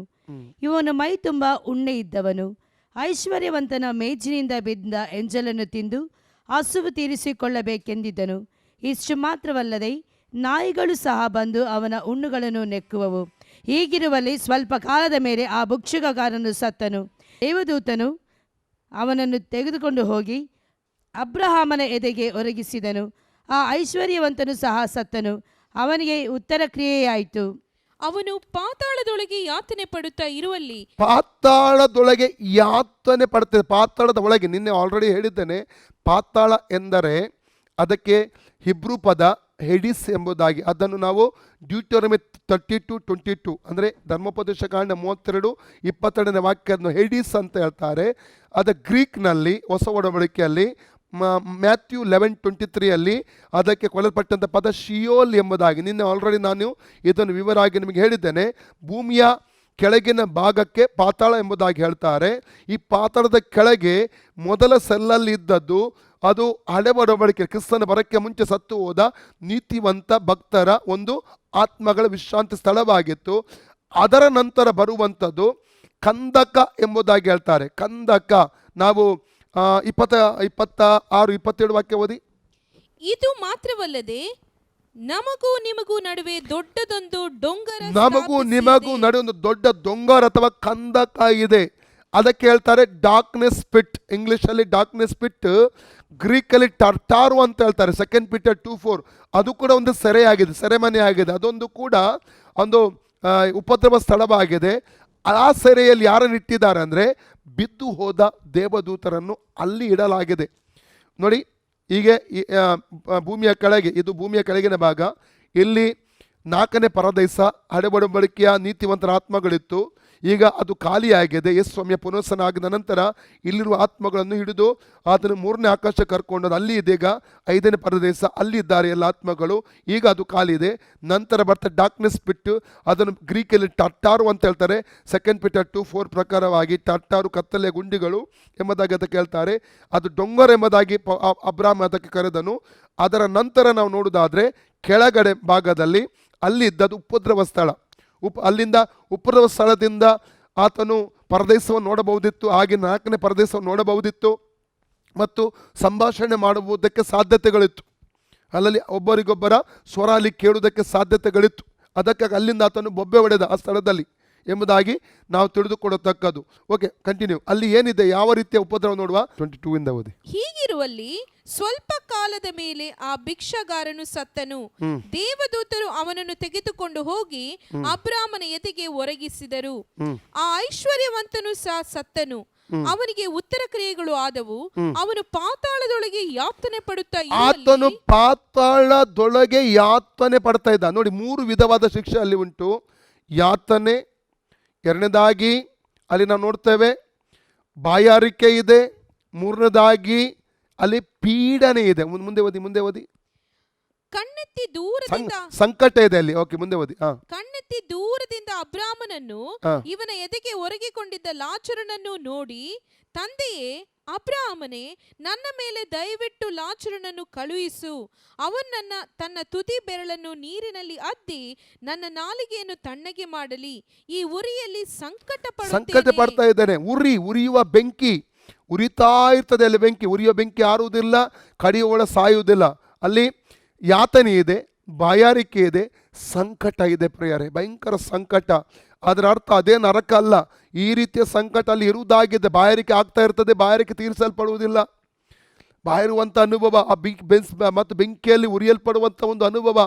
ಹುಳ ಕಡಿತಾ ಇರ್ತದೆ, ಹುಳ ಸಾಯುವುದಿಲ್ಲ ಅಂತ ಒಂದು ಅನುಭವದಲ್ಲಿ ಆ ಒಂದು ಸ್ಥಳದಲ್ಲಿ ಒಬ್ಬ ವ್ಯಕ್ತಿ ಹೋದವನಲ್ಲಿ ಇರ್ತಾನೆ. ಅದು ಎಲ್ಲಿಯವರೆಗೆ ಅಂದರೆ white throne judgement, revolution chapter 20, 11-15, ಪ್ರಕಟಣೆ 20, 11, 15 ವಾಕ್ಯ. ಅದು ಇವತ್ತು ನಾನು ಹೇಳುವುದಿಲ್ಲ, ನಾಳೆ ನಿಮಗೆ ವಿವರಿಸ್ತಾ ಇರ್ತೇನೆ. ಅಲ್ಲಿಯವರೆಗೆ ಅಲ್ಲಿ ಇರ್ತಾನೆ. ಆದರೆ ಅಲ್ಲಿ ಅವರಿಗೆ ಒಂದು ಪುನರುತ್ಥಾನ ಆಗಲಿಕ್ಕಿದೆ. ಅದೇ ಅನೀತಿವಂತರ ಪುನರುತ್ಥಾನ. ಜಾನ್ ಚಾಪ್ಟರ್ 5:29 ಹೇಳಿದಂಥ ವಾಕ್ಯದಲ್ಲಿ 2 ವಿಧ ಪುನರುತ್ಥಾನ ಉಂಟು. ನೀತಿವಂತರ ಪುನರುತ್ಥಾನ, ಅನೀತಿವಂತರ ಪುನರುತ್ಥಾನ ಬರೆಯಲ್ಪಟ್ಟು ಸತ್ತು ಸಮಾಧಿಯಲ್ಲಿರೋರು ದೇವಕುಮಾರ ಸ್ವರ ಕೇಳುವಂಥ ಒಂದು ಸಮಯ ಬರ್ತದೆ. 28ನೇ ವಾಕ್ಯ 29ನೇ ವಾಕ್ಯದಲ್ಲಿ ಅಲ್ಲಿ ಬರೆಯಲ್ಪಟ್ಟಿದೆ ಪ್ರಿಯರೇ. ಅದರ ಕುರಿತಾಗಿ ಮತ್ತೆ ನಿಮಗೆ ವಿವರಿಸಿ ಹೇಳುತ್ತೇನೆ. ಅಲ್ಲಿ ಒಂದು ರ್ಯಾಪ್ಚರ್ ಆಗ್ತದೆ, ಬಿಡಿ ಸಿಂಹಾಸನ ರೆಸರೆಕ್ಷನ್ ಆಗ್ತದೆ, ಪುನರುತ್ಥಾನ ಆಗುತ್ತದೆ. ಇದು ಪಾತಾಳದಲ್ಲಿರುವವರಿಗೋಸ್ಕರವಾಗಿ. ಅದು ಯಾಕೆಂದರೆ ಅಲ್ಲಿ ಒಂದು ನ್ಯಾಯ ತೀರ್ಪು ಆಗುತ್ತೆ. ನ್ಯಾಯ ತೀರ್ಪಿನ ನಂತರ ಅದಕ್ಕಿಂತಲೂ ಘೋರವಾದ ಬೆಂಕಿಯ ಕೆರೆ, ನಿಜವಾದ ನರಕದಲ್ಲಿ ಅವನು ಹಾಕ್ತಾರೆ. ನಾಳೆ ದಿವಸ ನಾವು ನೋಡುವ ನರಕದ ಶಿಕ್ಷೆ ಯಾವ ರೀತಿಯಲ್ಲಿ ಇರ್ತದೆ, ಅದು ಮಾತ್ರ ಎಷ್ಟು ಸಮಯದವರೆಗೆ ಇರ್ತದೆ, ಮತ್ತು ಅದರ ನಂತರ ಯಾವ ರೀತಿ ನ್ಯಾಯ ತೀರ್ಪು ಆಯಿತು, ಅವರಿಗೆ ಯಾವ ರೀತಿ ಆಗುತ್ತದೆ, ಅನೇಕ ವಿಚಾರಗಳನ್ನು ಕಲೀಲಿಕ್ಕೆ ನಾವು ನಾಳೆ ದಿವಸ ಹೋಗ್ತಾ ಇದ್ದೇವೆ. ದಯಮಾಡಿ ಕಣ್ಣುಗಳನ್ನು ಮುಚ್ಚಿರಿ. ಅಲ್ಲಲ್ಲಿಯ ನಮ್ಮ 2 ಕರಗಳನ್ನು ಮುಂದಕ್ಕೆ ಚಾಚಿಕೊಳ್ಳ್ರಿ. ನಾವು ಪ್ರಾರ್ಥನೆ ಮಾಡೋಣ, ದೇವರ ಕೈಗೊಪ್ಪಿಸಿಕೊಳ್ಳೋಣ. ಒಂದು ವೇಳೆ ಈ ವಾರ್ತೆ ಕೇಳುವಂಥ ಯಾರಾದರೂ ಇಲ್ಲಿಯವರೆಗೆ ಯೇಸು ಸ್ವಾಮಿಯನ್ನು ರಕ್ಷಕನು ಒಡೆಯನಾಗಿ ಅಂಗೀಕಾರ ಮಾಡಿರದಿದ್ದರೆ, ತಂದೆ ಮಗ ಪವಿತ್ರಾತ್ಮನ ಹೆಸರಲ್ಲಿ ನೀರಲ್ಲಿ ಮುಳುಗಿ ದೀಕ್ಷೆ ತೆಗೆದುಕೊಂಡಿರದಿದ್ದರೆ, ಅಥವಾ ಪವಿತ್ರ ಪರಿಶುದ್ಧ ಜೀವಿತವನ್ನು ರಕ್ಷಣೆ ಹೊಂದಿ ಕೂಡ ನಡೆಸದವರು ಇದ್ದರೆ, ಈಗಲೇ ನಿಮ್ಮ ಮಾನಸಾಂತರ ಪಟ್ಟು ನಿಮ್ಮ ಜೀವಿತವನ್ನು ಒಪ್ಪಿಸಿಕೊಡ್ರಿ. ಓ ರಾಮ ಸೆಕೆ ತೊರೋಕೋತರು, ಯಾವಾಗ ಯೇಸು ಕ್ರಿಸ್ತನ ಬರೋಣ ಇದೆ ಅಂತ ಹೇಳಿಕ್ಕೆ ಆಗುವುದಿಲ್ಲ ಪ್ರಿಯರೇ. ಆದರೆ ಒಂದು ಮಾತು, ನಾನು ಮತ್ತು ನಾವು ಸಿದ್ಧವಾಗಬೇಕು ಪ್ರಿಯರೇ. ಆತನ ಬರೋಣಕ್ಕಾಗಿ ಸಿದ್ಧವಾಗಿ ನಾವು ನಿಲ್ಲುವವರಾಗಿರಬೇಕು. ರೋಕೋತೋ ಲೀಮಾ ಸೆಕೆ ತುರ, ನಾವು ನಮ್ಮ ಜೀವಿತವನ್ನು ಒಪ್ಪಿಸಿಕೊಡೋಣ. ಯಥಾರ್ಥವಾದ ಮಾನಸಾಂತರ ಪಡುವುದಾದರೆ ಆತ ನಮ್ಮನ್ನು ಹಾಲಲ್ಲಿ ಆಶೀರ್ವಾದ ಮಾಡಲಿಕ್ಕೆ ಆತನು ಹೋಗುತ್ತಾನೆ. ಆತನ ಬರೋಣಕ್ಕಾಗಿ ಸಿದ್ಧವಾಗುವ, ಅದನ್ನು ಮಿಸ್ ಮಾಡೋದು ಬೇಡ. ಆ ರೆಸರೆಕ್ಷನ್ ಅನ್ನು, ಆ ರ್ಯಾಪ್ಚರನ್ನು ನಾವು ಮಿಸ್ ಮಾಡೋದು ಬೇಡ. ಆ ಪುನರುತ್ಥಾನವನ್ನು, ಆ ಎತ್ತಲ್ಪಡುವಿಕೆಯನ್ನು ನಾವು ಮಿಸ್ ಮಾಡೋದು ಬೇಡ, ಕಳೆದುಕೊಳ್ಳುವುದು ಬೇಡ ಪ್ರಿಯರೇ. ಓ ರೀಮಾ ಶಾಕ್, ದೇವರು ನಮ್ಮನ್ನು ವಾಕ್ಯಗಳ ಮೂಲಕ ಎಚ್ಚರಪಡಿಸ್ತಾ ಇದ್ದಾನೆ. ಒಂದು ವೇಳೆ ರಹಸ್ಯ ಪಾಪಗಳು ಜೀವಿಸುವುದು ಯಾರದಿದ್ದರೆ ಈಗಲೇ ಮಾನಸಾಂತರ ಪಟ್ಟು ದೇವರಿಗೆ ಒಪ್ಪಿಸಿಕೊಡ್ರಿ. ಆ ಪಾಪದ ಸಂಬಂಧಗಳನ್ನು ನಿಮ್ಮನ್ನು ಕಡಿದುಕೊಳ್ಳ್ರಿ. ಆ ಸಂಬಂಧಗಳಿಂದ ಬೇರ್ಪಾಟು ಮಾಡಿಕೊಳ್ಳ್ರಿ. ಪ್ರತ್ಯೇಕವಾಗಿ ನಿಲ್ರಿ ಪಾಪದ ಜೀವಿತದಿಂದ. ಓ ರೀಮಾ ಶಾಕ್, ದೇವರ ಬಳಿ ಕ್ಷಮಾಪಣೆ ಕೇಳ್ಕೊಡ್ರಿ. ಯೇಸುವೇ, ನನ್ನನ್ನು ಕ್ಷಮಿಸು, ನಾನು ನಿನ್ನನ್ನು ಅಸಡ್ಡೆ ಮಾಡಿದೆ, ನಾನು ತಿರಸ್ಕಾರ ಮಾಡಿ ಪಾಪದ ಮಾರ್ಗದಲ್ಲಿ ಹೋದೆ, ರಹಸ್ಯವಾದ ಪಾಪ ಜೀವಿಸಿದೆ. ನನ್ನ ಹೊರಗಡೆ ಒಳ್ಳೆ ವಿಶ್ವಾಸ ಕಾಣ್ತಾ ಇರ್ಬೋದು, ಆದರೆ ರಹಸ್ಯವಾದ ಜೀವಿತದಲ್ಲಿ ನನ್ನಲ್ಲಿ ಪರಿಶುದ್ಧತೆ ಇಲ್ಲ. ನಿನ್ನ ಕಣ್ಣುಗಳು ಎಲ್ಲವೂ ನೋಡ್ತವೆ ಅಲ್ಲ ಸ್ವಾಮಿ. ನನ್ನ ಜೀವಿತ ಬಹಿರಂಗವಾಗಿ ಬಯಲಾಗಿ ನೀನು ಕಾಣ್ತಾ ಇರುವೆಯಲ್ಲ. ನಾನು ಮಾಡಿದ ಪಾಪಗಳಿಗೆ ಪಶ್ಚಾತ್ತಾಪ ಪಡ್ತಾನೆ, ನಾನು ಕ್ಷಮಿಸು ಎಂಬುದಾಗಿ ಕೇಳ್ಕೊಳ್ರಿ. ಆತ ರಕ್ತ ತೊಳೆದು ಶುದ್ಧೀಕರಿಸಲ್ಪಡ್ರಿ. ರೇಖೆತೆ ಲೇಮೆ ಸೇಕೆ ತುರಬಲ, ಯೇಸು ನಿಮ್ಮನ್ನು ಪ್ರೀತಿ ಮಾಡ್ತಾ ಇದ್ದಾನೆ, ತಿರುಗಿ ನಿಮ್ಮನ್ನು ಕರಿತಾ ಇದ್ದಾನೆ. ಆತ ತಿರುಗಿ ನಿಮ್ಮನ್ನು ಸೇರಿಸ್ಕೊಳ್ಳಿಕ್ಕೆ ಇಷ್ಟಪಡ್ತಾ ಇದ್ದಾನೆ. ರೇಖೆತು ಲಮ, ಆ ಅನ್ಯೋನ್ಯತೆ ಸೇರಿಸಲಿಕ್ಕೆ ಇಷ್ಟಪಡ್ತಾ ಇದ್ದಾನೆ. ಅಲ್ಲಲ್ಲಯ್ಯ, ಒಂದು ವೇಳೆ ರಕ್ಷಣೆ ಹೊಂದಿದವರು, ಬ್ಯಾಪ್ಟಿಸಮ್ ತಗೊಂಡವರು, ಸಭೆಗೆ ಹೋಗುವರಾದರೂ ಕೂಡ ರಹಸ್ಯವಾದ ಪಾಪಗಳಲ್ಲಿ ಜೀವಿಸ್ತಾ ಇದ್ದರೆ ಮಾನಸಾಂತರ ಪಡ್ಲಿಕ್ಕಾಗಿ ಯೇಸು ನಮ್ಮನ್ನು ಕರೀತಾ ಇದ್ದಾನೆ. ರೇತೆಯಲ್ಲಿ ಮಸಕತುರ ಶಬ್ರಾಂತ ಲಮ ಸೆಕೆತು, ಆತನ ಬರೋಣ ಯಾವಾಗಂತ ಹೇಳಲಿಕ್ಕೆ ಆಗಲ್ಲ, ಆದ ಲೋಕದ ನಡೆಯುವ ಗುರುತುಗಳ ಮೂಲಕ ತಿಳ್ಕೊಳ್ಳಿಕ್ಕೆ ಸಾಧ್ಯ. ಆತನ ಬರೋಣ ಹತ್ತಿರ ಇದೆ. ನನ್ನ ಪ್ರೀತಿಯ ಸಹೋದರ ಸಹೋದರಿ, ಯೇಸು ನಿನ್ನನ್ನು ಪ್ರೀತಿ ಮಾಡ್ತಾ ಇದ್ದಾರೆ. ಆತ ನಿನ್ನನ್ನು ಕರೀತಾ ಇದ್ದಾರೆ. ನೀನು ತಿರಸ್ಕರಿಸಬೇಡ, ಆತನ ಪ್ರೀತಿಯನ್ನು ರಿಜೆಕ್ಟ್ ಮಾಡಬೇಡ. ಓರನ್ನ ಹಸಿಕೆ ತೊರಕೋತು, ಬಿಟ್ಟಗಳು ಸರಿದಾವು, ಗುಡ್ಡಗಳು ಸರಿದಾವು, ನನ್ನ ಚಲ ಪ್ರೀತಿಯನ್ನು ನಿನ್ನ ನೆಟ್ಟಿಗೂ ಬಿಟ್ಟು ಹೋಗುವುದಿಲ್ಲ ಎಂಬುದಾಗಿ ಯೇಸಪ್ಪ ಹೇಳ್ತಾ ಇದ್ದಾನೆ. ಅನೇಕರ ಜೀವಿತಗಳು ನೋಡ್ತಾ ಇದ್ದೇನೆ ನಾನು. ಅನೇಕರು ಅಲ್ಲಲ್ಲಿಯ ತಮ್ಮ ಜೀವಿತವನ್ನು ಯೇಸುಗೆ ಒಪ್ಪಿಸಿಕೊಡ್ತಾ ಇದ್ದೀರಾ. ಅಲ್ಲಿ ಕೆಲವು ರಹಸ್ಯ ಪಾಪಗಳನ್ನು ಅರಿಕೆ ಮಾಡುವಂಥದ್ದನ್ನು ಕಾಣ್ತಾ ಇದ್ದೇನೆ. ರೇತೆಲೆ ಮೆಸೆಕೆ ತೊರಕೋತು ಲಿಬ್ರಾತ ಸಿಯಂದಲ, ನೀವು ಕೇಳಿಕೊ, ಯೇಸುವೇ ನನ್ನ ಶುದ್ಧಿ ಮಾಡು, ಯೇಸುವೇ ನಾನು ಪಾಪ ಬಗ್ಗೆ ಪಶ್ಚಾತ್ತಾಪ ಪಡ್ತಾ ಇದ್ದೇನೆ, ನನ್ನ ಶುದ್ಧಿ ಮಾಡು, ನನ್ನನ್ನು ಶುದ್ಧಿ ರಕ್ತದ ತೊಳೆದು ಶುದ್ಧಿ ಮಾಡಿ ಅಂತ ಕೇಳಿಕೊಳ್ತಾ ಇದ್ದೀರಾ. ರೀಮಾನ ಶಾಕಾತ ಲಾಬಾತ ಲಮನ ಶೇಬ್ರೇತ ಲಿಬಾರ, ಕೆಲವರ ಕಣ್ಣೀರು ಕಣ್ಣಿಂದ ಹರಿತಾ ಇದೆ. ರೇಕೆತ್ತು ಲಿಮಾಕ ಸಕ್ಕ, ದೇವರ ಯೇಸ್ವಾಮಿ ನಿಮ್ಮನ್ನು ಮುಟ್ತಾ ಇದ್ದಾರೆ, ಯೇಸು ನಿಮ್ಮನ್ನು ಮುಟ್ತಾ ಇದ್ದಾರೆ, ಯೇಸು ನಿಮ್ಮನ್ನು ಅಲಿಂಗಿಸುತ್ತಾ ಇದ್ದಾರೆ. ಓ ಹಲ್ಲೆಲೂಯಾ, ನನ್ನ ಮಗಳೇ ನನ್ನ ಮಗನೆಂಬುದಾಗಿ ಏಸಪ್ಪ ನಿಮ್ಮನ್ನು ಅಲಿಂಗಿಸುತ್ತಾ ಇದ್ದಾರೆ. ರಿಮಕ ಸಕಾತ ಪ್ರೀತಿಯ ಕಡೆಗೆ ಸೆಳೆಯಲ್ಪಡು. ರೋಕೋತೋ ಲೇಮೆ ಸೆಕೆತ ರಂದಲ ರಾಂದಲ ಸತ ರಕ ಟಕ ಟಕ ಶಬ್ರಾತ ಲಕ್ರತ ಲಿಬ್ರಾತ ಲಿಯಾಂತ ಲಮ ಶಬ್ರೋಂತ ಲಮನ. ಒಬ್ಬರು ಹೀಗೆ ಯೋಚನೆ ಮಾಡ್ತಾ ಇದ್ದಾರೆ, ನಾನು ಯಾವ ರೀತಿ ಪಾಪದ ಸಂಬಂಧದಿಂದ ಬಿಡುಗಡೆ ಹೊಂದಿಕೊಳ್ಳಲಿ, ನನಗೆ ಸಾಧ್ಯವಾಗ್ತಾ ಇಲ್ಲ. ಆದರೆ ದೇವರತ್ನ ಹೇಳುವಂಥದ್ದು, ನೀನು ಒಂದು ಹೆಜ್ಜೆ ಮುಂದೆ ಇಡುವುದಾದರೆ, ನಿನಗೆ ಮನಸ್ಸಿದ್ರೆ ನಾನು ಇದರಿಂದ ಹೊರಗೆ ತರ್ತೇನೆ, ನನಗೆ ಸಹಾಯ ಮಾಡ್ತೇನೆ ಎಂಬುದಾಗಿ ಏಸಪ್ಪ ನಿನಗೆ ಹೇಳ್ತಾ ಇದ್ದಾರೆ. Thank you Lord, thank you Jesus. Oh glory glory. ನಾವು ಪ್ರಾರ್ಥಿಸೋಣ. ಪ್ರೀತಿ ಸ್ವರೂಪನಾದ ಪರಲೋಕದ ತಂದೆಯೇ, ಯೇಸುವಿನ ನಾಮದಲ್ಲಿ ಪವಿತ್ರಾತ್ಮನ ಸಹಾಯದೊಂದಿಗೆ ನಿನ್ನ ಪಾದಕ್ಕೆ ನಾವು ಬಂದಿದ್ದೇವೆ. ಈ ಒಳ್ಳೆಯ ಸಮಯಕ್ಕಾಗಿ ಸ್ತೋತ್ರ ಕರ್ತನೆ.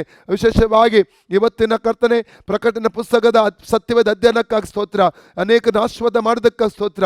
ಅಪ್ಪ, ಎಲ್ಲರೂ ನಿನ್ನ ಬರೋಣಕ್ಕೆ ಸಿದ್ಧರಾಗುವಾಗೆ ಪ್ರತಿಯೊಬ್ಬರನ್ನು ಬಲಪಡಿಸಬೇಕೆಂಬುದಾಗಿ ಕರ್ತನೆ ಪ್ರಾರ್ಥಿಸುತ್ತೇನೆ.